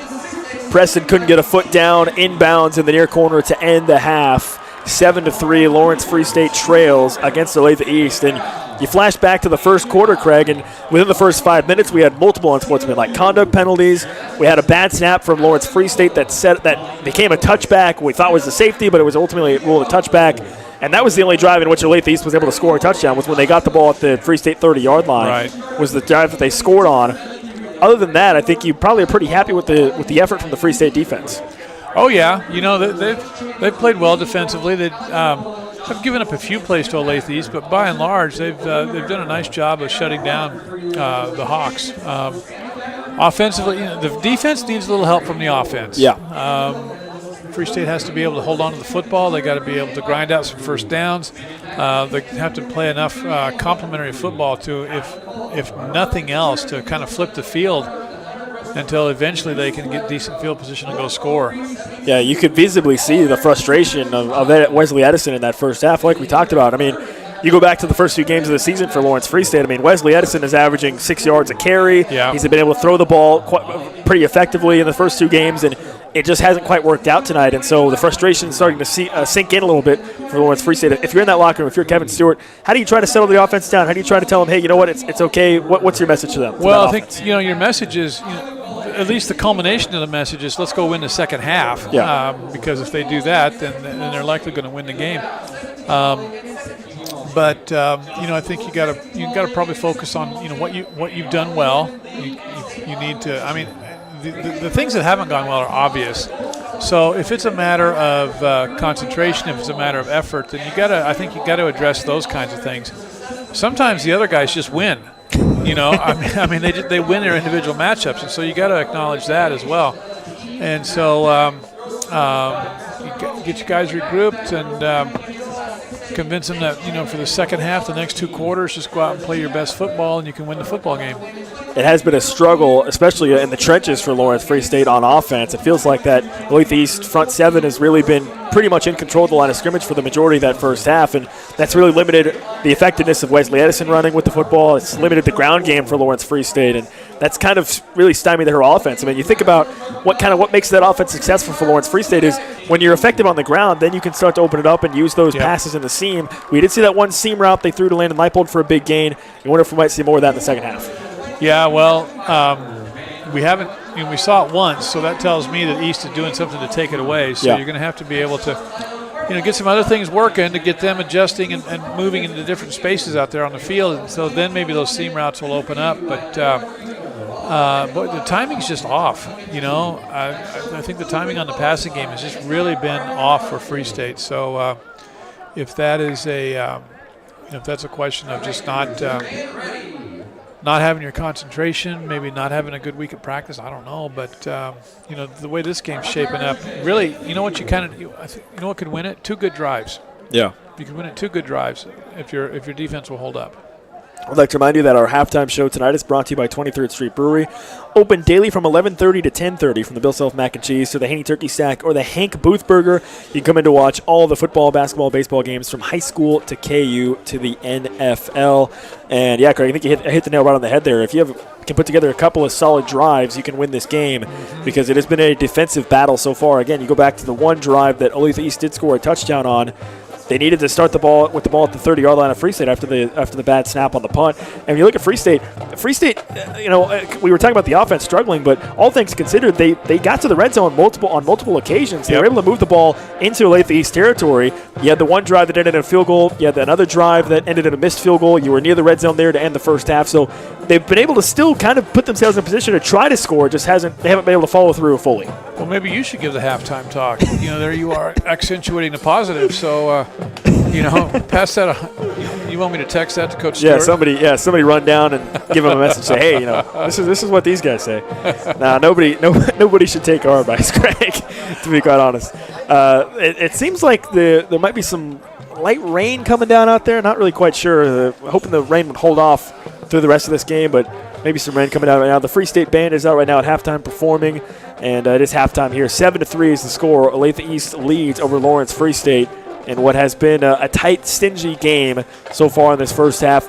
We'll take a time out right now on the halftime show. We'll be back here in a little bit to break down more of that first half and get you ready for the second half of action between Lawrence Free State and Olathe East. You're listening and watching Lawrence Free State football on 92.9 The Bull and KLWN.com. Hey, hun, what would you like for the holidays this year? I'd like the gift of not buying the gifts. Oh, sure, I can do that for you. I'll just give everyone on our list Holiday Millionaire raffle tickets from the Kansas Lottery. With only 150,000 available, they're your best odds to win $1 million and have 3 early bird drawings for $30,000 each. Who wouldn't love that? I changed my mind. What? That's what I want this year.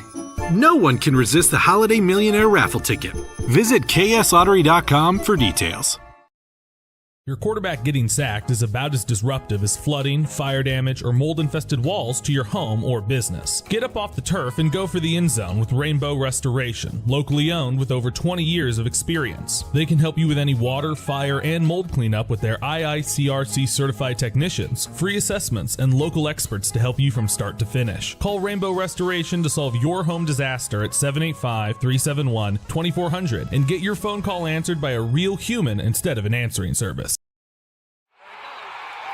And just like that, it all comes down to this. 4th and goal. Matt, take yourself inside the huddle. What play are you calling? I'm saying, let's go to 23rd Street Brewery. Right now? Yeah. It's the biggest play of the game. No better time than that. There's no better spot to watch football than 23rd Street Brewery. We've got the Lions, the Firebirds, of course the Jayhawks, and all the NFL action. Well, we better get out of here fast to catch the ending of the game. Dibs on the Haney turkey stack. That's the 23rd Street Brewery, corner of Clinton Parkway and Castle. For the Kansas Center for Sedation Dentistry, here is Dr. Heck. We have such awesome pieces here with the doctors and staff. I'm just excited and so confident that we can deliver just the best care in the best setting with comfort and anxiety-free dentistry. You know, it's really our mission to be a safe place for families and individuals by offering world-class anxiety-free dentistry. That's really our niche. We enjoy taking good care of people. The Kansas Center for Sedation Dentistry. Kind, caring, and understanding when you need it most. Online at kansascenterforsedationdentistry.com. Kurt Gieser State Farm Agency understands the importance of being a member in the Lawrence community and supporting local. They also understand the importance of supporting you in Lawrence, whether it's through the peace of mind you get with insurance or helping you with any financial questions or needs. Just like this high school broadcast, Kurt Gieser State Farm Agency will tackle any issues you need covered. Give Kurt and his team a call at 785-843-0003 or visit them online at www.kurtinsures.com. Sigler Pharmacy, Lawrence's hometown pharmacy since 2005, now has a 3rd location in Lawrence. Sigler has merged with Medical Arts Pharmacy at 346 Main. Sigler and Medical Arts founders share the same philosophy in taking unmatched care of their customers with total dedication for the Lawrence community. Transfer your prescriptions to a Sigler Pharmacy and get a free pair of medical support socks while supplies last. Check out all their services and locations at siglerpharmacy.com. Truity Credit Union is a proud supporter of the Free State Firebirds and all Lawrence public schools. We've donated over $61,000 to support our Lawrence schools and teachers. Get your Firebird Spirit debit card today. Each purchase you make with the card raises money for our schools. You swipe, we give. Visit a branch today or online at truitycu.org/spirit card to learn more. Firebirds fight with Truity. Truity Credit Union is federally insured by the NCUA. There are a lot of Mexican restaurants that claim to be authentic or think their food tastes that way, but nothing compares to Mama's Tamale Shop. Enjoy artistically prepared tamales, empanadas, and street tacos with your choice of meats and salsas that are prepared fresh to order. Not sure what to order? Mama's will always give you a sample. Relax and enjoy great food and try one of the fresh waters or jarritos on the patio. Authentic Mexican food. Come hungry, leave satisfied. Mama's Tamale Shop, 9th in Louisiana. And just like that, it all comes down to this. 4th and goal. Matt, take yourself inside the huddle. What play are you calling? I'm saying, let's go to 23rd Street Brewery. Right now? Yeah. It's the biggest play of the game. No better time than that. There's no better spot to watch football than 23rd Street Brewery. We've got the Lions, the Firebirds, of course the Jayhawks, and all the NFL action. Well, we better get out of here fast to catch the ending of the game. Dibs on the Haney Turkey Stack. That's the 23rd Street Brewery, corner of Clinton Parkway and Castle.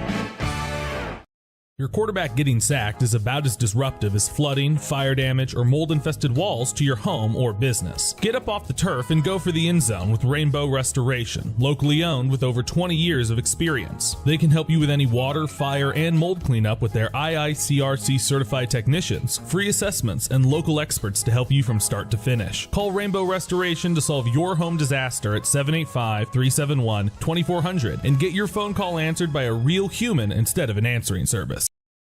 92.9 The Bull.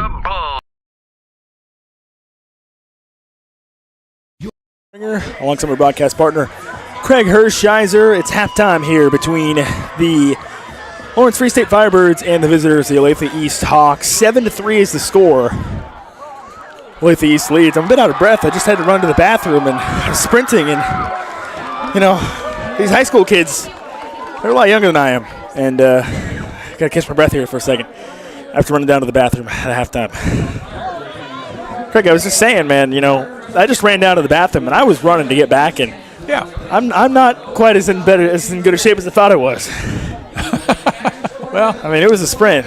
Well, but, a little distance, and you got some uphill coming back. No, there was a hill. There was a hill there, so it was rough. But got back, and it is halftime here. 7-3 is the score. Olathe East trails Lawrence Free State, or Olathe East leads Lawrence Free State, I should say. Free State trails 7-3 here at halftime. And the first half was really defined in the first 5 minutes by a bad snap on a punt by Lawrence Free State that ended up becoming a touchback. It went all the way over the head of the punter and became a touchback, and that was the only drive that Olathe East scored on when they got the ball deep in Lawrence Free State territory. The Firebird offense has been struggling, but still able to find some success moving the ball a little bit, but only 3 points to show for it in that first half as they trail 7-3 here to begin the second half, which is a few minutes away from the start of the second half. And Craig, has this game really gone how you thought it might, or has it been a bit surprising to see the defenses really kind of rule this game? Yeah, I've been a little bit surprised. I didn't know about Olathe East, but certainly after watching the Firebird offense the last 2 weeks, I thought that we'd see a little more consistency and a little more productivity out of them. But give that East defense, especially their defensive line, all the credit in the world, because they really are. They're maintaining the line of scrimmage. And sometimes they're resetting the line of scrimmage by making penetration into the Free State backfield. So great job by the Hawks on that account. And Free State's got to figure out a way to adjust and do something to neutralize Olathe East big guys up front. Quick update on Free State's rival, the Lawrence Lions, across town here. They are hosting Shawnee Mission East, and after getting down 14-0 early, they've tied it up 14-14 at halftime of that game.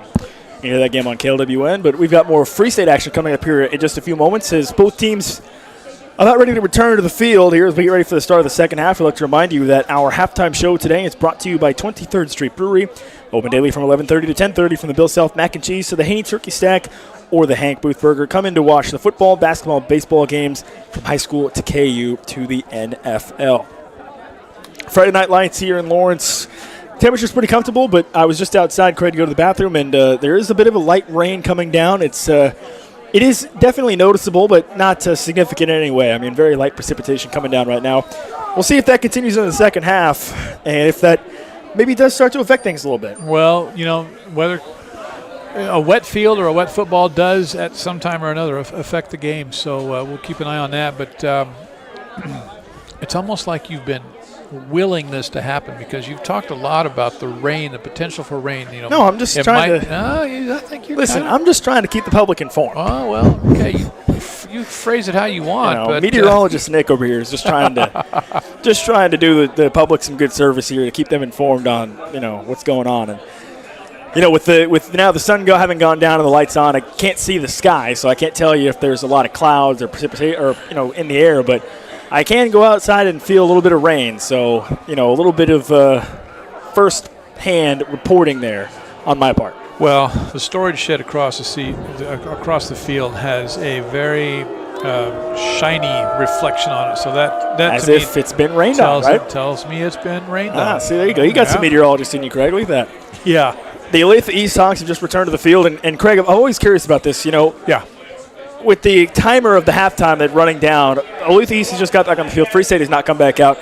Does that tell you that that halftime locker room speech is maybe a bit more long-winded than usual from both the Olathe East and from Free State? Well, probably either that or the guy that's been assigned to keep track of the clock has not done a good job. Might need to hire a new one, maybe. Yeah. So Olathe East back on the field. They lead 7-3 over Lawrence Free State in a game that has been a defensive slugfest, and the only touchdown of the game for Olathe East came in the first quarter on a touchdown run from Dalen Mburu, number 22, for Olathe East. That's the only touchdown of the game we have to tell you about. For Olathe East. For Lawrence Free State, they kicked a field goal in response to that touchdown to make it 7-3. Teams traded punts back and forth through the second quarter, and then late in that second quarter, Lawrence Free State got 2 interceptions that set them up in plus territory on both occasions. Earlier in the second quarter, they moved the ball down to the 20-yard line and attempted a field goal from 37 yards and missed it. They got an interception with about 1:15 seconds left in the first half, another interception. They again moved the ball down near the 20-yard line and opted to try to throw a pass with time running down in the first half to score a touchdown. Edison dropped it into Braylon Preston in the near corner, but the official said he did not get a foot down before he caught the ball. It was ruled incomplete, and that ended the first half. Lawrence Free State is going to get the ball to start the second half, by the way, so the Firebird offense will get right back out there. The Firebirds tonight are in their all-black home uniforms, black jerseys with black pants, with silvery gray numbering on the jerseys, with not quite black helmets, some really, really dark green helmets with the Firebird wings on them. Olathe East is in all white uniforms, white jerseys with white pants and navy blue lettering and numbering on the jerseys, with an orange and white stripe down the middle of their helmets and also down the sides of their pants. So 7-3 is our halftime score. A really strong crowd has come out tonight for this home opener for Lawrence Free State. They began the year with 2 consecutive road games, but the road treated them well. They're 2-0 right now. Hoping to go 3-0, but they'll have to win this second half against an Olathe East squad that is coming off of a win against Shawnee Mission East. They're 1-1 after a loss to Olathe North to start the season.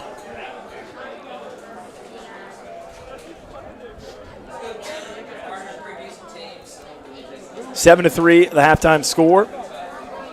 Olathe East leads Lawrence Free State. Both teams getting warmed up before we get ready to start this second half, and seeing some ponchos out there, Craig. That makes me think maybe the rain's coming down a little bit more potentially, or just if that's what you want. I'm not. I don't know where you're getting this narrative that I'm trying to talk the rain into existence.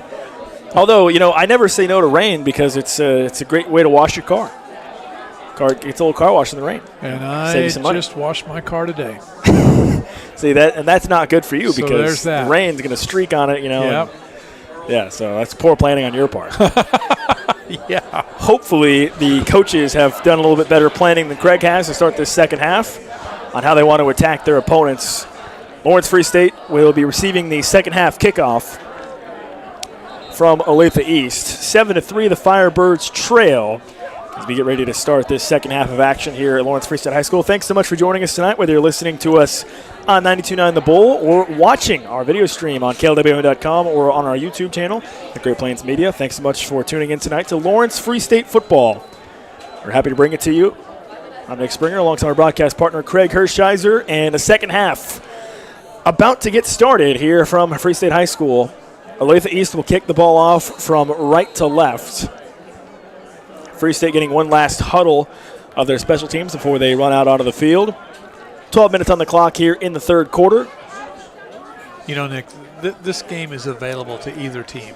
Absolutely. Because neither side has reached out to take control of it. I mean, East has the lead by virtue of a bad snap on a punt and a very short field to cover in which to score. Other than that, neither team has really asserted themselves. This game's still very much up for grabs. Couldn't agree more. Off the kickoff, it's fielded at the 10-yard line. Out to the 15, out to the 20, out to the 25. At the 30, Williams gets tripped up. That's Johnny Williams who got tripped up from behind. at about the 31, but there is a marker down at the 24-yard line behind the play, and I'll give you 3 guesses what this penalty is, Greg. Oh, yeah. I think we only need one. It seems like it's going to be a hold against Lawrence Free State. So that will erase the pretty solid return from Williams and back up the Firebirds to begin this first drive. It is a hold against Lawrence Free State. So they'll mark him off back to the 15-yard line. Back to the 14-yard line. The ball spotted at the 14 on the near hash. Lawrence Free State will move from left to right here in this third quarter. Firebirds looking to go back to work on offense with 4 receivers. Edison surveys the Olathe East defense. Just high snap. They start with a dive running off left guard. Some decent running room there for Lincoln, and he crosses the 20 near the 21. And that was one of the better runs of the night from Free State. Yeah, that's a positive. That's 5-6 yards. So yeah. So that's a very positive play on first down, especially after that illegal block on the kick return. So, if you're looking to come out and establish yourself and gain some momentum, then at least that's a good place to start. 6-yard run by Lincoln, 2nd and 4 from the 20-yard line. Same formation, 4 receivers. Lincoln is to the left of Edison. It's a read option. Edison pulls it out and keeps it this time, but he's got nowhere to go. He gets wrapped up and spun down. Number 11, Michael Costello with the tackle there for Olathe East. A really nice play on Edison, who was looking to bounce to the outside. I think all week for Olathe East, the underlying principle was we're not going to let Wesley Edison beat us. Yeah. Because there is somebody there, in his face on every play. That brings up 3rd and 4. No gain on that read option from Edison. 3rd and 4. Trips towards the far side. Edison looks that way, now rolls back out to his right, throws it short on a little hook route. It's caught by Leipold. He gets pile driven into the turf, but he's got the first down, I believe, at the 25-yard line. What a nice job by your receiver, Leipold, to know the yardage he needed for the first down, because he ran that route just deep enough that let him come back to the ball enough, secure the football, still with first down yardage. There's a Firebird down after the play. It's like somebody from that offensive line for Free State who is down on his back. Can't quite get a good look at the number there for the player down for Free State. So, as you said, Craig, a great job there on that play of Leipold recognizing where he needed to get to and getting there and making the catch for the first down. Looks like that's number 79. Hiram Kamangara, who's back on his feet and coming off the field. Hopefully he'll be all right. That'll mix up the Free State offensive line a little bit as he comes off the field on the near side. 1st and 10 from the 26-yard line. Ball on the near hash. 4 receivers. Trips towards that far side of the field, 1 on the near side. Lincoln is the running back to the right of Edison. As again, he looks over that Olathe East defense. Chest high snap, hands it off to Lincoln, who cuts upfield. He's got some good grass in front of him at the 35, near the 40 before he gets taken down. And the run game for Lawrence Free State looking a lot better in this second half, to begin the second half, than it did in the first half. Well, again, if your defense is focusing on the quarterback and they're committing someone to him on every play, then that does leave some gaps for the other runners. A 14-yard run for Lincoln. They give it to him again. Why not? This time he tunnels forward to about the 43. Short gain of 3 yards. Some good news for Free State. Number 79, Hiram Kamangara, came right back onto the field after missing just 1 play. So glad to see him back out there and playing for Free State at that right tackle position. Ball at the 43. Free State with it putting together a pretty consistent drive right now. 9:50 remaining in this third quarter. Play action pass. Edison looks downfield, steps up. He's under pressure. Got hit twice. He was able to throw it away, but he might have been down. And I think let's see, what's the call here? He was trying to throw it away as he was getting sacked. And they are going to rule that incomplete, it would appear. Edison was getting sacked at about the 40 as he threw that ball away. They spotted it at the 43, so they have ruled that an incomplete pass from Edison.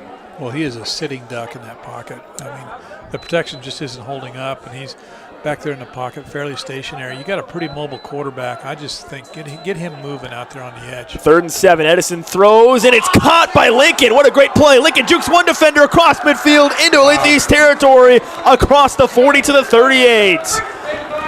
Boy, it looked like Lincoln didn't even know the ball was coming his way, and he just stuck his arms out at the last second and made the catch. Well, is it football that's a game of inches? Because seriously, that was about 1 inch from being deflected. Yeah, the defender was there, and instead it's a first down. They give it to Lincoln again. Oh, and it looks like he slipped on the turf out there. Chalk that one up to the turf monster as Lincoln went down. And Craig, I hate to bring it up, but the rain maybe makes that feel a little bit slick there. And Lincoln makes the cut and went straight to the ground. I'd forgotten all about the rain until you mentioned it again. Just trying to keep everyone updated on the conditions out there. Yeah, good of you. That's good of you. Lincoln comes out the field. They bring in Weischer. Here's a read option, and Edison just gets gobbled up, trying to stay on his feet and just fall forward and nowhere to go. Multiple Olathe East Hawks get their hands on him. Number 71, Brett Carroll, they might have had a hand on him, and we were told earlier that Carroll is a state champion in wrestling and currently committed to the University of Minnesota, and he certainly looks the part as a big defensive tackle in there. Ball on the near hash, 3rd and 9 for Lawrence Free State from the 38. They set up a screen pass. It's complete. Here's Weischer. He's got the first down and more at the 25, inside the 25 to the 23. Well, Craig, another great way to counter an aggressive pass rush. Yeah. Set up a screen, and it worked to perfection there for the Firebirds. Well, they've tried that screen several times. This is the first time that it's actually worked with a great deal of success. And man, oh man. That was Weischer, number 41. Boy, Carroll was breathing down Edison's neck. They hand it to Weischer again, number 41, and he scoots to about the 21 before he got tackled. A gain of 3 yards. 2nd and 7 from the 21-yard line. Greg, you mentioned it during the halftime break that you can win this game with a couple of strong drives. This has certainly been a strong drive for Free State to start this quarter.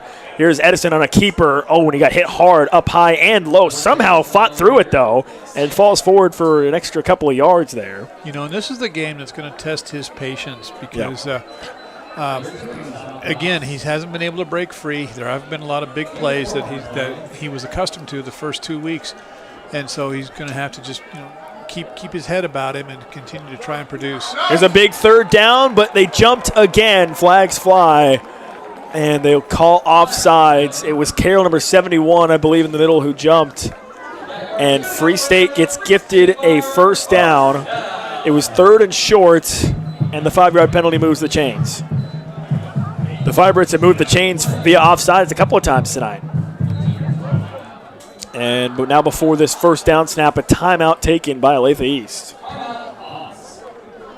Well, they didn't look too sure of themselves. I mean, Carroll was trying to get off the field, and so their alignment really wasn't very good. So timeout, get it straight. Obviously, the Firebirds are in scoring position here. So Olathe East wants to make sure they've got everything just so. Yep. First time out of the half called by Olathe East. This has been a 4.5-minute drive from Lawrence Free State, 7:33 remaining in this third quarter. And Craig, if you're the Firebirds here, you feel like you absolutely have to cap this drive off with a touchdown. Yeah. Considering how methodically you've gone down the field. Yep. You're in the red zone again. You've been in the red zone a couple times tonight, and it hasn't resulted in 6. You feel like you need to get it here. Yeah, and you've had some good plays there. The running game's been pretty good. You had the nice screen play.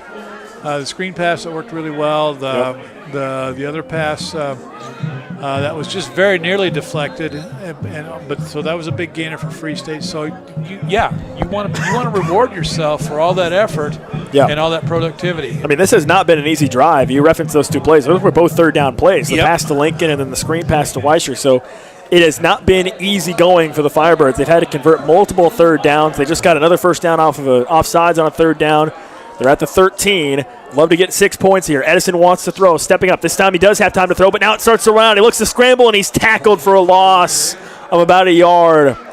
Edison actually had time in the pocket there, but he felt the pressure start to come, and he took his eyes off of his receivers downfield, and he ends up losing a yard. Well, I guess we'd call that a coverage sack because there was nobody that he felt he could throw to. And so We're going tempo here. Tempo, 2nd and 11. They want to hand it off. It's Lincoln running straight ahead to 5. He goes for the end zone. Touchdown, Lawrence Free State. Nice. Lincoln on a straight dive squirts his way through the line and scampers for 6. The Firebirds have their first lead of the night. It's 9-7, an 11-yard or a 14-yard touchdown run from Grant Lincoln, number 21. I think Olathe East was expecting a pass there with their pass rush. Lincoln just ran right by him and scores the touchdown. The extra point is up, and it is good. 10-7 Free State leads. So, Nick, there's a little celebration, but also I think a collective sigh of relief because we started this drive on, the 14? The 14, yep. Yeah. And so to maintain possession that long, don't do anything to set yourself back. I mean, there were no penalties or anything like that. Yep. And to march all the way down, to not get any points, the wind would be out of the sails if that had happened. So, but now's the realization. Up finally, but only by 3. So defense got to come out and play their game too. 10-7, Lawrence Free State takes their first lead of the evening off of an 86-yard, 5-minute drive to begin this third quarter, and that is a heck of a way to respond coming out of the halftime locker room. You know, the impressive thing is, as you mentioned, 2 important third down conversions, but then also there wasn't a motion, there wasn't a delay of game, there was nothing like that to move them back. Those little piddly little 5-yard penalties that somehow just managed to, it's death by 1,000 cuts sometimes with those penalties. So nice job executing the offense going down the field. We look at from the Olathe East perspective, they had another third down and gave up for free on an offside. Also true. Yeah. So kicking off from left to right is Free State. Here's a booming kick that goes about 7 yards deep in the end zone. This becomes a touchback, and Olathe East will take over at the 20-yard line. And we have 7 minutes left in this third quarter. This is Olathe East's first time on offense. So a long drive by Free State to start this quarter. And now you wonder, you think about now that offense for Olathe East, they haven't taken a snap in quite a while. Going back to the end of the first half and now to start this third quarter, what will their rhythm be like coming back out here? Well, this is kind of a tough one now because they gave up the ball. When we talked in the first half about them wanting it, if nothing else, to end the half with their hands on the football, well, they gave it up, and then they sat on the sideline that whole time. Now halftime, now this opening drive. So yeah, it's been a long time since they've had an offensive snap. They started with just a handoff, running off right tackle, and Proctor goes nowhere, and a flag flies on top of that behind the play. And this stinks of a hold. We'll see if the officials do make that call. It is a holding against Olathe East. So holding call, that will back up the Hawks. They lost a couple yards on the run, but Free State will accept the penalty and back them up first and 20 from their own 10-yard line. Yep, set them back 1st and 20 deep in their own territory. All kinds of things can go wrong here for Olathe East. Yeah, you're absolutely right about that. 1st and 20 from their own 10. Ball in the middle of the field. Cornell, the quarterback, surveys the Free State defense. Waist-high snap. They want to throw it quickly. The pass complete in some tight traffic there. To number 13, Norian Terrell. There's a couple of black jerseys in the area. And Free State, remember, Craig, that one of the interceptions was off of a play similar that they were able to get their hands and deflect it up in the air. Yep. So that D-line for the Firebirds got to keep their head on the swivel looking for those quick passes from Cornell. So on 1st and 20, they get about 5 yards on that quick hook route, and it's 2nd and 15 from their own 15. With the ball now on the near hash. 3 receivers, 2 towards the far side of the field, 1 on the near side. Chest high snap. Cornell, deep drop, looking downfield. He steps to the pocket. He wants to scramble for it. He got hit once, stays on his feet, breaks another tackle across the 20 near the 25. They'll mark him at the 24-yard line. Cornell showing off his strength there. Somebody got a hold of him, and he was able to just run through it and stay on his feet. And he ultimately gets a pretty decent gain of about almost 10 yards to bring up 3rd down and manageable. Just shy of the 25-yard line is where they have this ball spotted. So 3rd and a long 5 is what they'll call it here. Two receivers now on this near side with the ball on the near hash. A pistol formation. Now Brewer, the running back, shifts to the left of Cornell. They hand it to him running straight ahead, and then he meets the defense. The Firebirds stack him up, and they drive him back into the turf. No gain on the play. A whole host of Firebirds get in there, and they drive the running back into the turf. It's 4th and 4. Forward progress gave him maybe a yard on the play. 4th and 4. A swarm of Firebirds, if you will. So they use the pass to get themselves out of awful field position. Obviously, the scramble by Cornell made a huge difference there. And then they go to the run on 3rd and 5, maybe trying to catch Free State off balance. Yep. Or maybe a little bit by surprise. It did not work. So Cornell, the quarterback, will take about 4 steps back and do a little short punt. He boots it away up into the night sky. It's fielded by Williams at his own 34-yard line. He's got some running room towards the near side at the 40. Gets away from one defender. Jukes another across the 45, dragging a defender near midfield, and he's finally brought down right near midfield. About a 16, 17-yard return, and then another flag comes flying. Another flag comes flying after the play with 4:23 remaining in this third quarter. It is 10-7, Free State leads, and they just had a nice punt return, and they might be getting even more yards here, depending on what this penalty is. The Firebird sideline seems to think that it was against Olathe East. Dead ball, taunting, and yes, they do motion against Olathe East.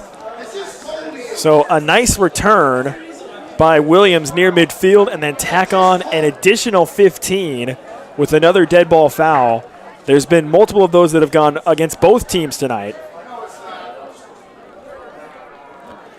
And we'll see where they mark this. They're going to mark it off 15 yards from the 48 of Free State. So this will take it down to the 37 of Olathe East. 37 of Olathe East. So there's the cherry on that Sunday. Yeah, a major flipping field position, certainly. This started with Olathe East's first snap in the hold, which puts them in a 1st and 20. Yep. And eventually they have to punt, and now on top of a good return to midfield, there's the unsportsmanlike penalty as well. So Free State with some of their best field position of the night at the Olathe East 37. They start with a pass, a little sidearm throw from Edison, incomplete, looking for Landon Leipold. Too casual.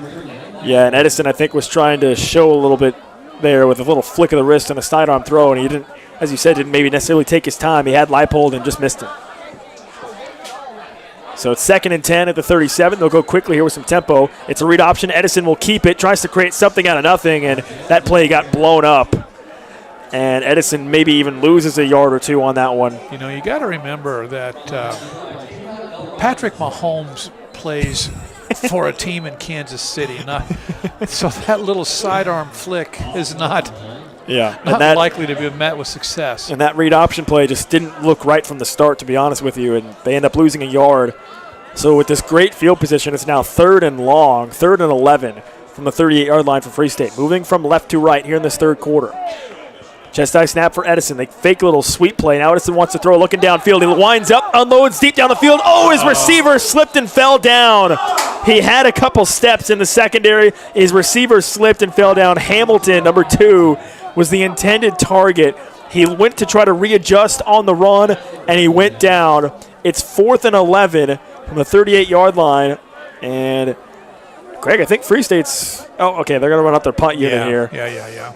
You know, you got to like the design.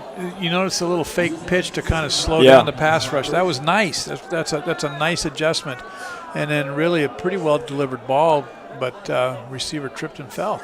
Hamilton goes down, so now Escastriani, the punter, will boot it away. Whoa. And he sends a nuke that will go into the end zone for a touchback. And so that's only going to net them about 20 yards on that punt. As Escastriani had demonstrated his legs, certainly, but not necessarily the pinpoint accuracy maybe we're looking for there to try to pin Olathe East deep. And, Greg, I think the Hawks can breathe a deep sigh of relief. You get pinned back deep in your own territory with the penalty, the holding to start the drive. Then you had the long return plus the penalty that put Free State in plus territory and then some. And the Firebirds squander it, unable to do anything there. And through all of that, Olathe East gets the ball back at their own 20 again. 3:29 remaining in this third quarter. 10-7, Free State leads. Quick pass on the first play of this drive for Olathe East. It's caught on the far sideline, but a nice tackle. Beautiful tackle. Out there in space on that far side. That was a great tackle from, I couldn't quite see the number on who made that tackle for Lawrence Free State. You know, Nick, sometimes I think we want a little too much out of these high school kids, especially in regard to special teams. You know, we'd love to see the punter, you know, kick it dead inside the 10. Yeah. You know, or down inside the corner. We want to make sure all those snaps on the field goals and the punt formations are just perfect.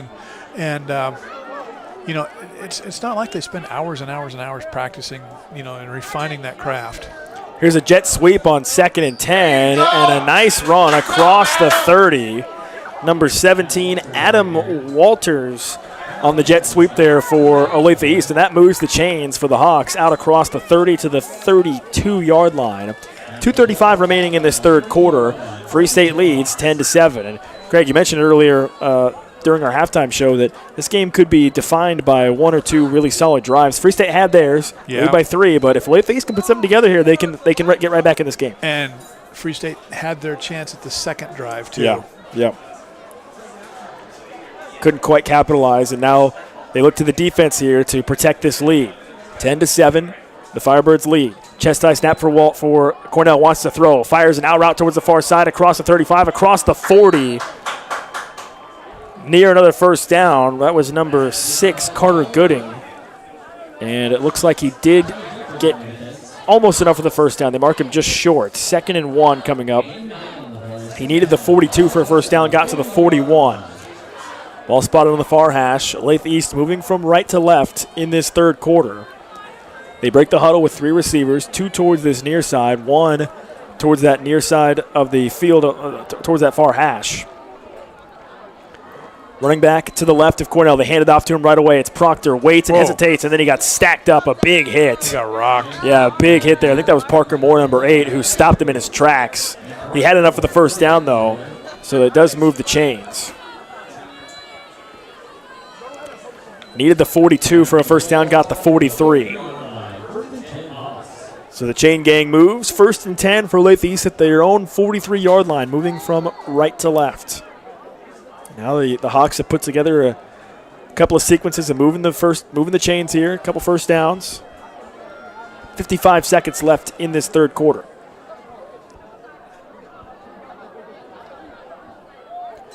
First and 10, another handoff. This is Mburu. He got stacked up initially, trying to fight for extra yardage, but nothing doing there. Moore blew it up again. It was number 55 for Free State, which that is Hiram Viano, who I think initially kind of disrupted that whole sequence, and it was cleaned up by Moore. No gain on the play, 2nd and 10. 20 seconds remain in this third quarter. The play clock is just 1 second ahead of the game clock, so they do have to snap this ball and run at least one more play before the end of the quarter. Chest high snap. Cornell looks to pass. Now rolls out to his right, scanning down the field, throws it on the run towards that far sideline. Incomplete. Couldn't come up with the catch. And it's 3rd down and 10 for Olathe East with 4 seconds remaining in this third quarter. Ball on that far hash. And, you know, Craig, on that long drive by Free State, they were able to convert a couple of long third downs. Yep. Here's one for Olathe East. Yep. 3rd and 10. You know, on this possession, East has been rather undaunted. So big task ahead of them right now, though. 3rd and 10 from their own 43. They need the Free State 47 for a first down. Ball on the far hash. This will be the last play of the third quarter, more than likely. Chest high snap. Cornell looking to pass. 4-man rush. He fires it across the middle, and it's caught at the 46-yard line. Adam Walters makes the catch, number 17, for Olathe East, and he's got the first at about the 46-yard line of Lawrence Free State, and that will end the third quarter. So Olathe East, a big play there, Craig, in that third quarter. Well, you know, just finding a soft spot there and settling into it. And again, we talked about Leipold earlier, knowing how much yardage he needed for the first down. Same thing there, knowing how much you need, getting to that place, and the quarterback delivering a good ball. Before we go to break here, I think they might have actually ruled that an incomplete pass. They've got they've got fourth down on the scoreboard. They've got fourth down on the chain gang as well. So maybe Walters trapped that ball. We'll keep an eye on that. We'll take a short break. When we come back, fourth quarter action from Lawrence Free State High School. You're listening to Free State Football on 92.9 The Bull. Truity Credit Union is a proud supporter of the Free State Firebirds and all Lawrence public schools. We've donated over $61,000 to support our Lawrence schools and teachers. Get your Firebird Spirit debit card today. Each purchase you make with the card raises money for our schools. You swipe, we give. Visit a branch today or online at truitycu.org/spirit card to learn more. Firebirds fight with Truity. Truity Credit. 92.9 The Bull. Welcome back to Free State High School. And Craig, during the break, we did determine that it was an incomplete pass is what they called on that 3rd down and 10. So to start the fourth quarter, Olathe East decides to punt it. It's a pretty good punt. Williams picks it up at his own 5. He gets away from 2 defenders, stays on his feet. He's now at the 10, at the 20, running down the near sideline. There's nobody in front of him. At the 40, across midfield, Williams galloping down the near side. He catches a block. He's down the near sideline to the 10, 5, touchdown, Lawrence Free State. A 96-yard punt return for a touchdown by Johnny Williams. Yet another flag on the field out near the 40. And there is a flag down. Good eyes there, Craig. Back at the 37-yard line. Williams escaped. There was a big block on the punter that was looking to tackle Williams. And you wonder if maybe that was, a crackback block of some kind on the punter. Boy, he just got away from those. Yeah, he had 2 defenders breathing down his neck at his own 5-yard line. And once he got away from those, there was not much resistance beyond that. So the officials are discussing here. Well, he came back to the wide side of the field, and I have to believe that the punt coverage team got out of their lanes a little bit and allowed Johnny that chance for the long return. And he picked up some good blocks. Yeah. Back here on around the 20 and 30, in that area of the field, and he picked up some really good blocks. I don't know what's going to happen with this flag out here.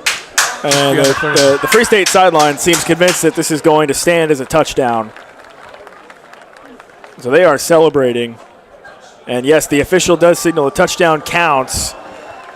There's a personal foul against Olathe East, I believe, is a signal. Well, wait a second. I just pointed the other way. So they got a personal foul, I think, against Olathe East, which is why the touchdown stands. Well, he was definitive with the touchdown signal. Yeah, so the touchdown definitely counts. It's 16-7. Free State leads early here in the fourth quarter. Yusuf Iskandrani on to kick the extra point for Lawrence Free State. And that punt return by Johnny Williams, very impressive. The extra point is up and good, and it's 17-7. Lawrence Free State leads. A major shift in this game, Craig.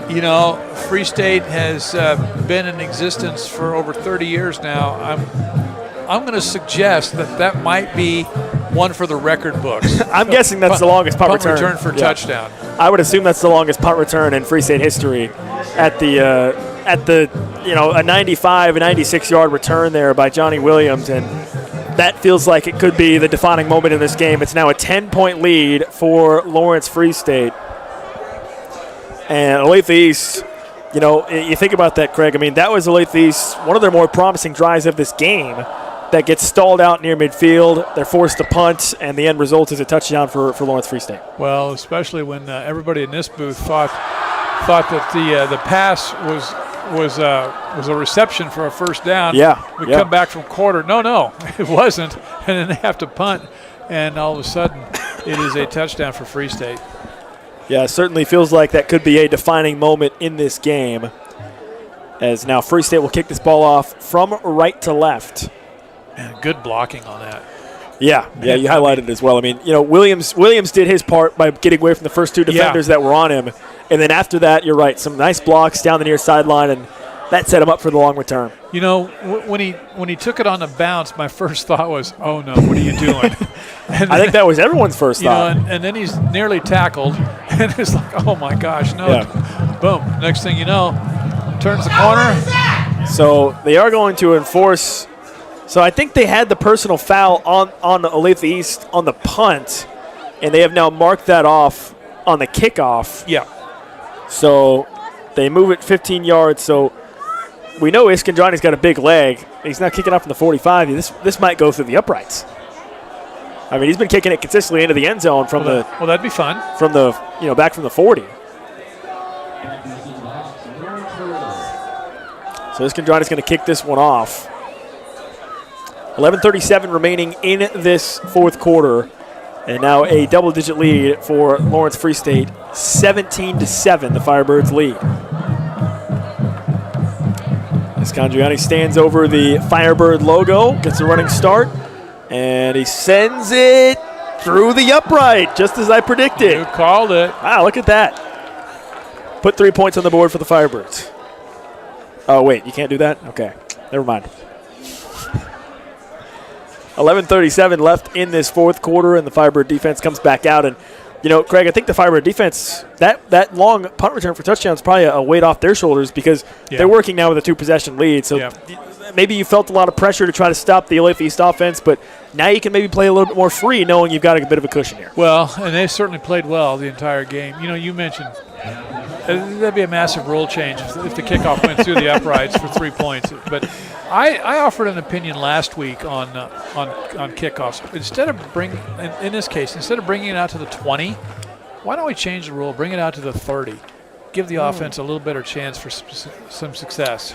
Well, obviously at the college and professional levels, they get to the 25 now. Yeah. It's still at the 20 at the high school level, though, and that's where Olathe East will start. Here's a pass over the middle, tipped up in the air. Oh, nearly intercepted. It was deflected as Cornell just tried to missile it into a tight window, and the Firebirds were there, almost had their third interception of the game. A lot of Free State jerseys right there. Yeah. Multiple Firebirds were in the area, but it falls harmlessly to the turf. 2nd and 10 from the 20-yard line for Olathe East. 11.5 minutes remaining in the game. And this feels like now or never for the Hawks if they want to climb back into this game.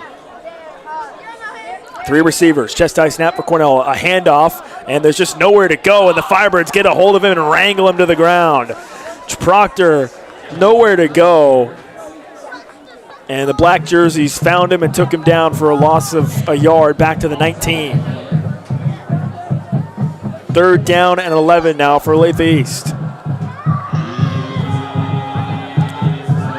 Clock ticking down, close to 11 minutes remaining in this fourth quarter.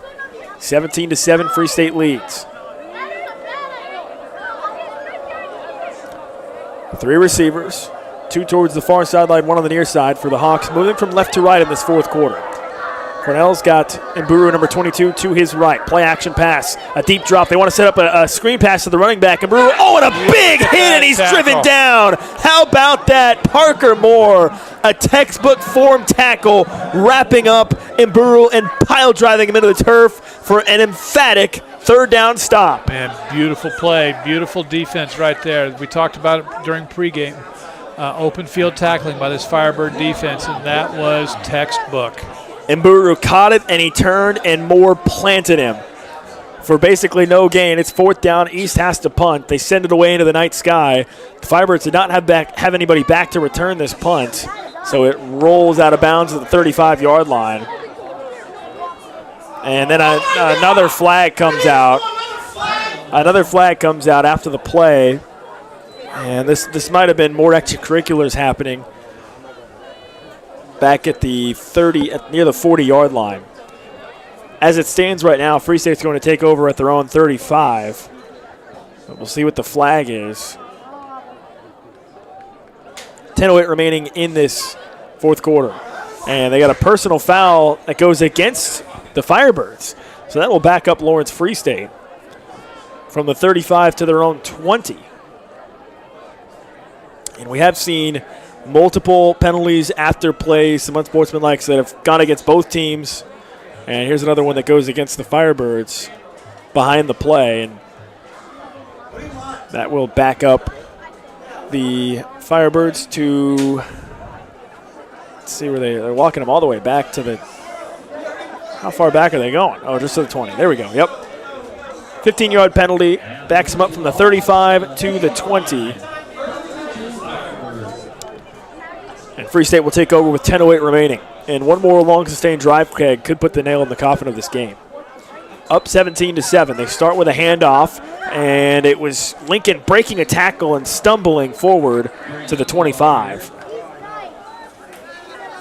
Gain of 5 yards on the play. And Craig, I think you got to be impressed with the run game for Free State in this second half. It's been considerably better than the first half. Well, I think somebody, or maybe several somebodies, decided that some running production has to come from somebody besides Wesley Edison.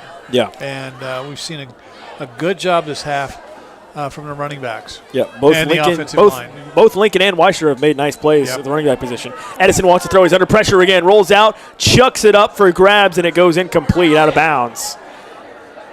It was Hamilton was in the area as Edison was scrambling for his life once again and threw it into the Free State bench with Hamilton on that near side. That sets up 3rd down and 5 for Free State at their own 25-yard line.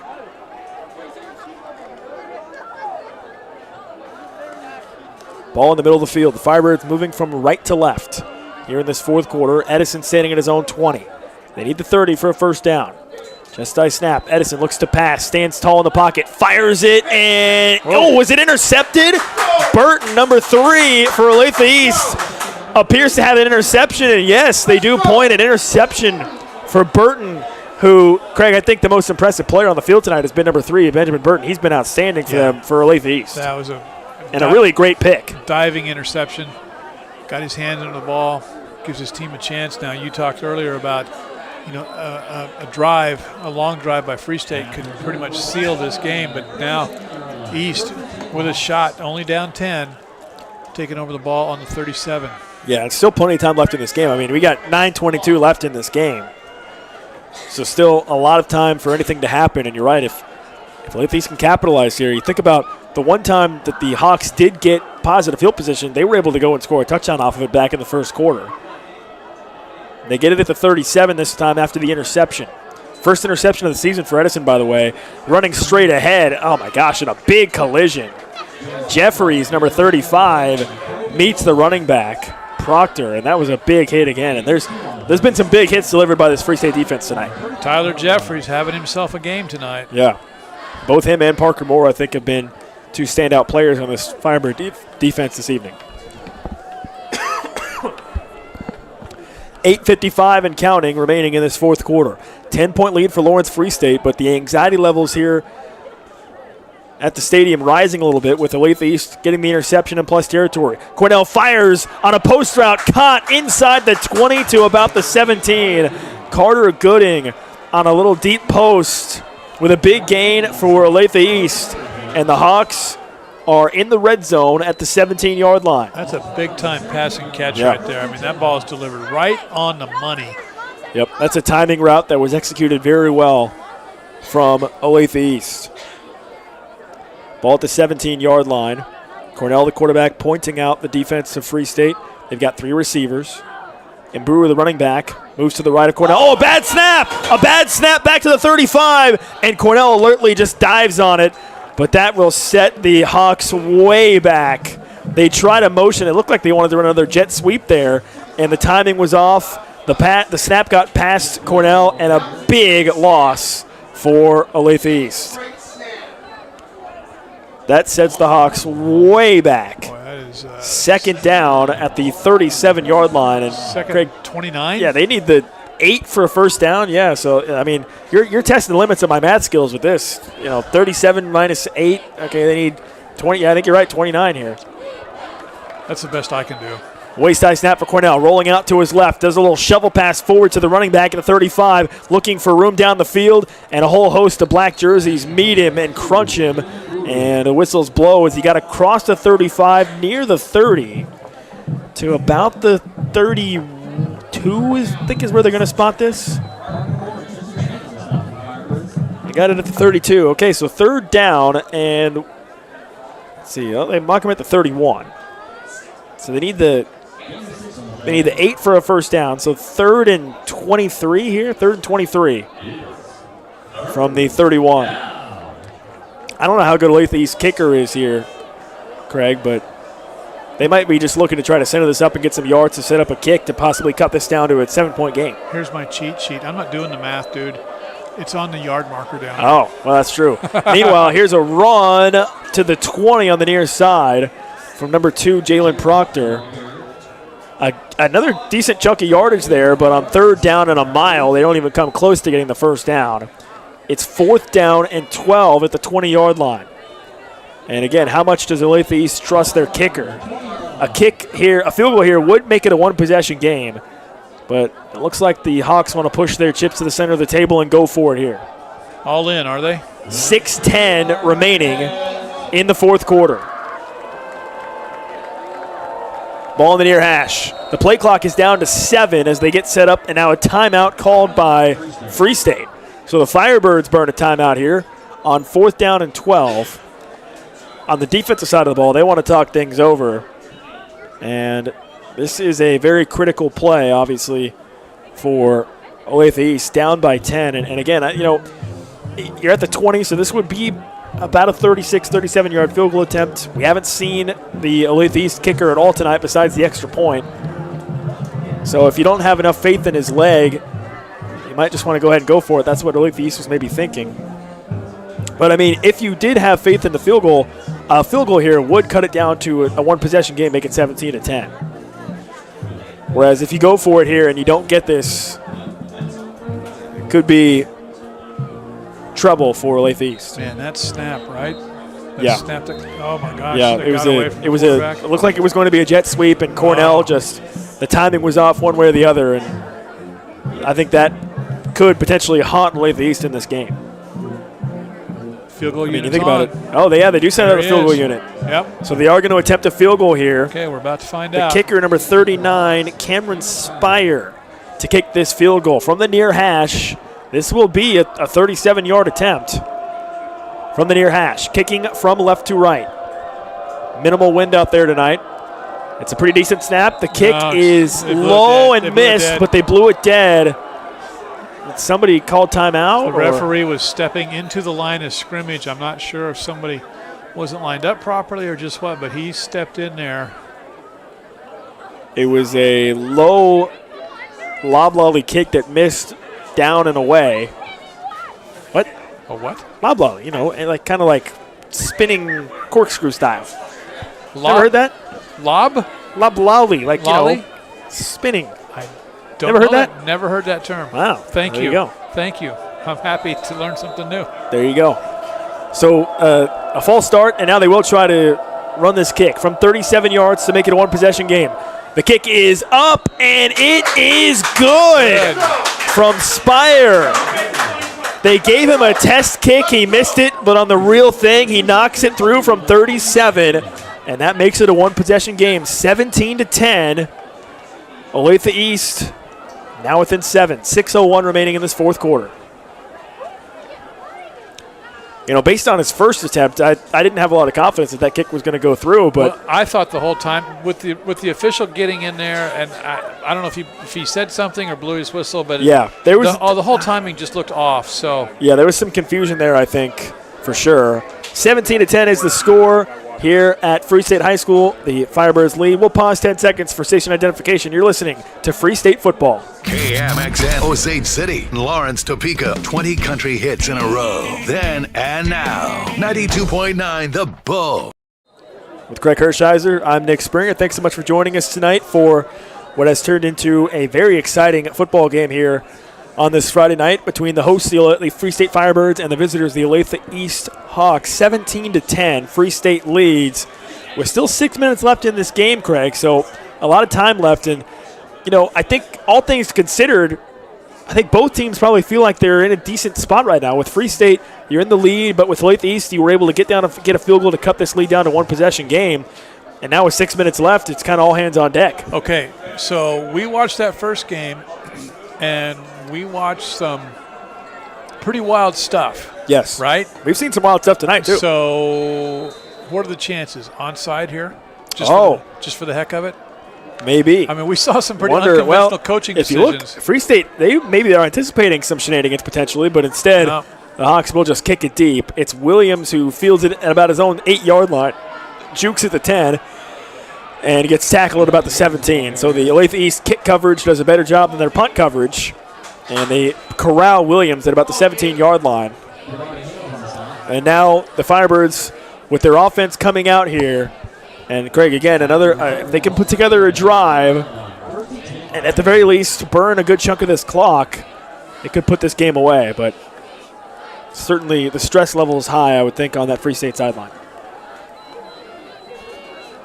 5:54 remaining in this fourth quarter. 17-10 Free State leads. And here comes the Firebirds offense that Wesley Edison threw an interception on the last drive for Free State that set up that field goal for Olathe East. Ball on the far hash to begin this drive at the 18-yard line is where they officially spot it. Chest high snap for Edison. They start with a handoff running straight ahead. It's Lincoln. Puts two hands on the ball and rumbles ahead across the 20 near the 25. They actually mark him at the 25, so he gets to the 25. A 6.5-yard run there from Lincoln. And Craig, again, that ground game from Free State putting in work in the second half. Yeah, better push from the offensive line here this half, and then greater reliance on the running backs. Again, you got to believe that East has dedicated defenders to Wesley Edison, so that leaves it available for the other ball carriers. 3 receivers plus an H-back in there. They keep it this time. Edison gets his way across the line of scrimmage, finds fresh yardage. The ball came out. The ball came out, and Olathe East says they have it, and they do. Olathe East with the recovery. Edison was the runner, and he lost it, and there was a pile up, and Olathe East recovers. 2 turnovers on consecutive drives by Free State have really hurt them here in this fourth quarter. And once again, Olathe East takes over in plus territory at the Free State 28-yard line.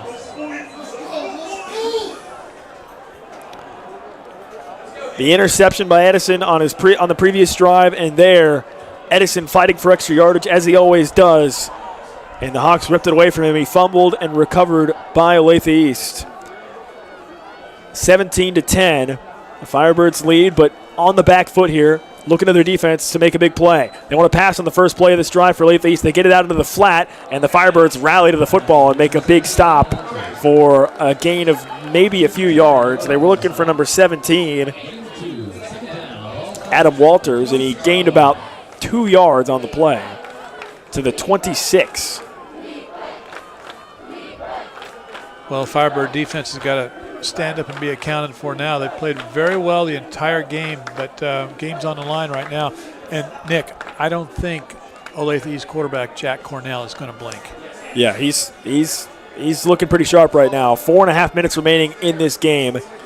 It is a 7-point lead for Lawrence Free State, but a second consecutive turnover. Here's a jet sweep again towards that far sideline. It's Brown looking to cut upfield at the 25, at the 20, before a couple of flag jerseys finally wrestle him down near the 20-yard line.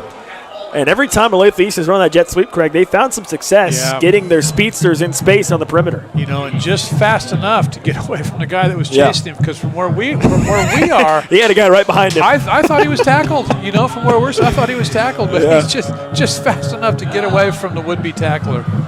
He did not get the first down. He marked just short, so it's 3rd and 1 at the 19. They need the 18 for a first down. 3rd and short. The Firebird crowd trying to make their presence felt here, getting loud for the Free State defense. 3 receivers. Waist high snap for Cornell. They just hand it off, running off of right guard, and I believe they got enough for the first. It's Brewer, number 22, the ball carrier, and he was able to just tumble forward for a first just inside the 18-yard line. And they do mark for a first. They do motion for a first down. Yep. Didn't get it by much, but they do move the chains just inside the 18.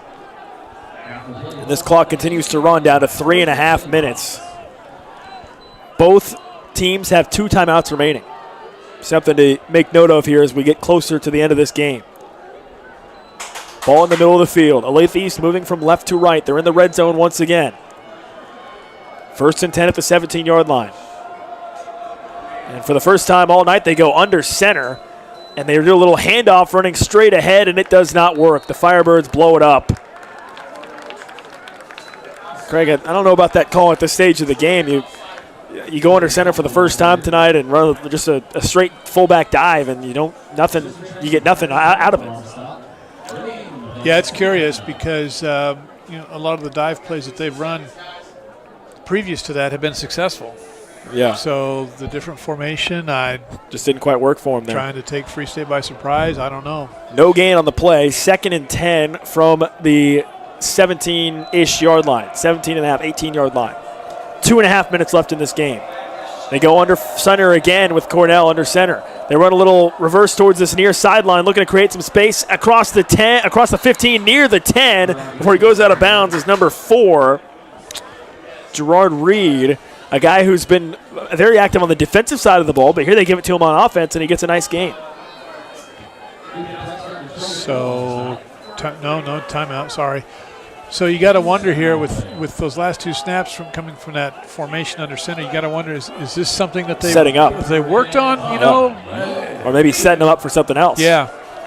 2:20 remaining in this game. The clock is stopped after Reed ran out of bounds. Here they go again, same formation.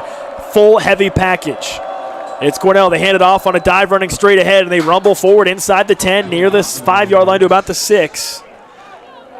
They get the first down. And Greg, the Free State defense definitely looks confused right now. Yeah, and I'll tell you what, too. And now they want to mix in some tempo. They want to go quickly here. They're lined up again. Under center, it's Cornell. Looks to take the snap. They hand it off running straight ahead again. This time Proctor runs into a wall and gets driven backwards. Down to 2 minutes remaining in the game. 17-10, Free State clinging to this lead. So they go heavy, with really tight splits, and they got one wide receiver split way out to the left. So, I don't know, frankly, I could see like a tight end kind of leaking out there in an open space. Potentially. Free State's got to keep their head on the swivel here on defense. 1:40 remaining in the game. Olathe East taking their time here. 2nd and goal from the 6. 90 seconds left in the game. Pretty confident with this. Both teams have 2 timeouts left. Under center they go again in a flexbone formation. And Free State calls timeout. They have seen enough of that formation. Yes. They want to take a timeout and talk it over. 1:23 remaining in the game. The anxiety level in the stadium, safe to say it's pretty high right now. So instead of the wide receiver being split to the far side, with so much open field there between the line and himself. This last formation, they had a wide receiver on the near side, just changing up his position a little bit. So yeah, if you're defensively, you got to be wondering. So what's going on here? What's possibly coming up next? As you said, setting them up. They ran 3 straight dives now. Yep. They ran a couple dives. They ran that end around that got some decent yards, but yeah, I want to emphasize they have not lined up under center the entire game. Right. It's been shotgun. It's been 3-4 receivers all game. And now here with less than 3 minutes left in the fourth quarter, they have completely switched it up and gone to a heavy package under center. And it's worked pretty well for them. They've gotten down inside the 10. The question is, what can they do to try to punch it in? And for this Free State defense, with their backs against the wall and the game on the line, can they make a play? 2nd and goal from the 6. There are a lot of factors to keep in mind here. 2 timeouts left for Olathe East, now just 1 left for Free State. It's 2nd and goal, so they have basically 3 more plays to try to score here, plus they've got the time to worry about with just 1:23 left in the game. So a lot of factors. And again, they come back in the flexbone formation under center. They hand it off on a dive play running straight ahead. Now they bounce it to the outside, but 2 Firebirds are there to make the tackle. A gain of about 3 yards. Down to the 3, 3rd and goal. 1:10 remaining in the game.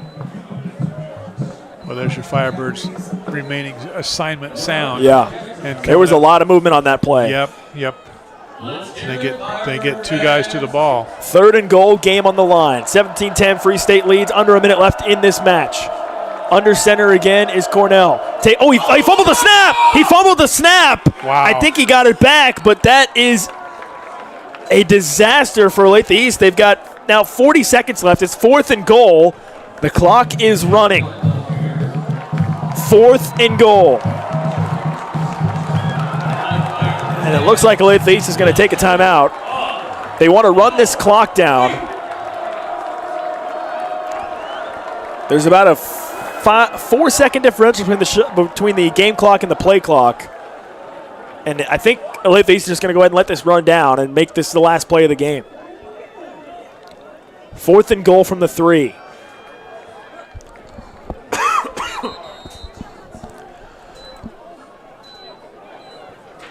OT a possibility in this game. We just got an update from across town here with Lawrence High. They are in overtime against Shawnee Mission East. And we could have OT here at Free State as well.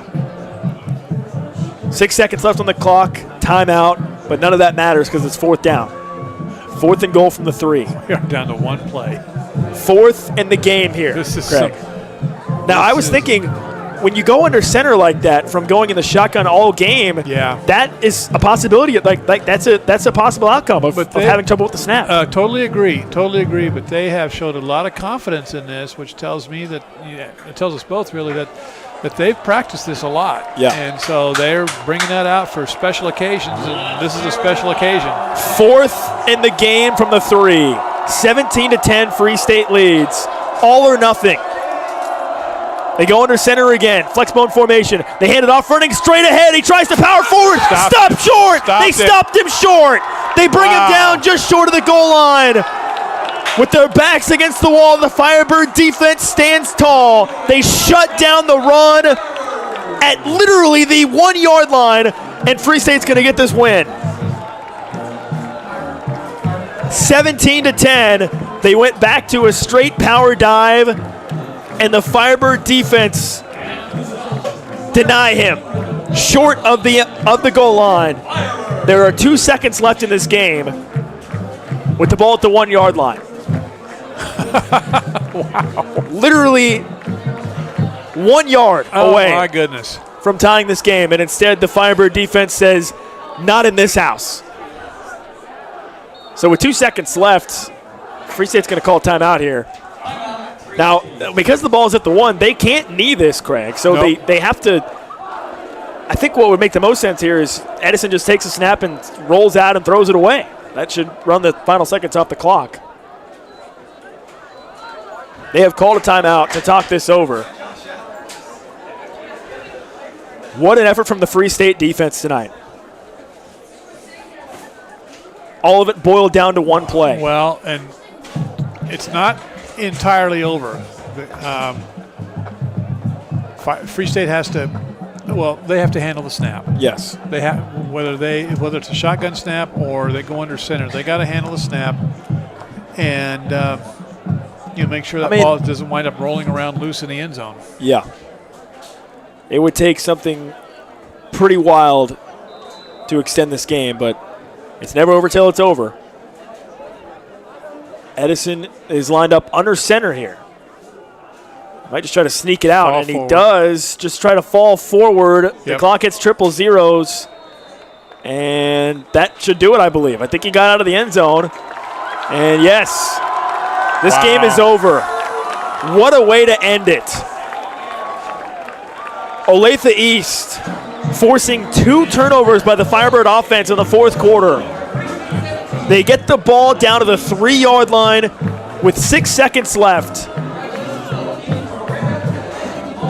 And on 4th and goal, they try to just power their way in, and Free State stopped them.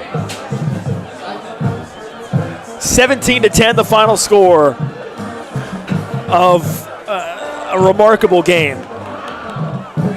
Well, we talked about it at halftime that the game was available for either team. And Free State took that opening possession, took it a long drive from their own, I think we said 14 or 16, I forget which one. From their own 14, yep. 86-yard drive to start this second half. And they get their score to go ahead at 10-7. And then, of course, the just brilliant punt return for touchdown. And so it took a long, time-consuming drive and then a huge special teams play. Yep. And then a great goal line stand. And, I hate to boil it down to those 3 things, but maybe it was just those 3 things. Yeah, I mean, it's really the stuff you dream of, right? Of having the opportunity as a defender 4th and goal with the game on the line at the literal 1-yard line. It's the stuff you dream about as a kid, right? Making a stop like that to get the win. And that's exactly what this Firebird defense did. I would love to have seen who made the tackle, but I couldn't tell from up here. It was a whole host of players, right? I think it was symbolic of how this game has gone. It was not one individual. It was a collective team effort to stop that play short for a touchdown. So really, truly a poetic ending to this game for the Firebird defense. And, when the offense was down, the defense picked them up. And the defense came through when they needed them most. And I think, depending on what happens the rest of the season for Free State, this is a game that I think they will remember for a long time. Oh, absolutely. This could be a turning point too. I mean, they were 2-0 coming in. Now they go to 3-0. So I say turning point. But what you found out tonight was that the Firebirds could win a football game in a couple of different ways, which they did. They had to really rely on their defense, and their defense came through. They came through all night, and then of course at the end with that goal line stand. They overcame they overcame adversity in the form of an Olathe East team that came in and played well and played hard, and they also overcame some of their own adversity. I guess it's their own generated adversity. So big lessons tonight for this Firebird football team, and sometimes those great lessons are accentuated by a close win. So good for the coaches, good for the players. Well done, 3-0. A win in the home opener for Lawrence Free State, and the team celebrating with the student section down here on the field. Great to see that.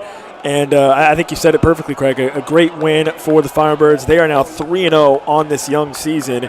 We'd like to remind you that our post-game coverage of tonight's game is brought to you by Mama's Tamale Shop with authentically made empanadas, street tacos, and more. You can try the fresh waters and house-made sauces with Mama's Tamale Shop on 9th Street in Indiana. And also check out High School Sports Weekly live from Mama's Tamale Shop every Thursday night from 6 to 7 p.m. Mama's Tamale Shop currently undergoing remodeling, but they are excited to be reopening next week as well. So looking forward to that. Be sure to check out Mama's Tamale Shop. And Craig, this was a game that you go back all the way to the start of this game and really just how it began. The bad snap on special teams by Lawrence Free State that set up Olathe East to get that first touchdown of this game kind of put the Firebirds behind. And then you flip over to the second half, and it was a huge special teams play the other way for Lawrence Free State on the punt return of 96 yards by Johnny Williams that helped seal the win. Yep. Yeah, so, the lesson is keep playing. Yeah. And whatever happened 5 minutes ago doesn't matter. What's more important is going to come. What's going to happen in the next 5 seconds. So a great job by the players, and I got to say by the coaches too, by keeping those kids directed and focused and put them in a winning situation. And I think you and I both come away from this game certainly impressed with Olathe East as well, right? Yeah. To come on the road and to play the way they did in a really tough game, they certainly can hold their heads high tonight. They didn't get the win, but a hard-fought game certainly from them. And, for Lawrence Free State, as you said, 3-0 now, winning their home opener, and they have now shown that they can win games in different ways, which that a lot of times can be the sign that differentiates a good team from a great team. Well, sometimes the wins come easy, and then other times they're especially challenging like they were tonight. And the kids did it. Yep. Yes. Yeah. Sometimes, Craig, the best part of winning ugly is winning. You ever heard that?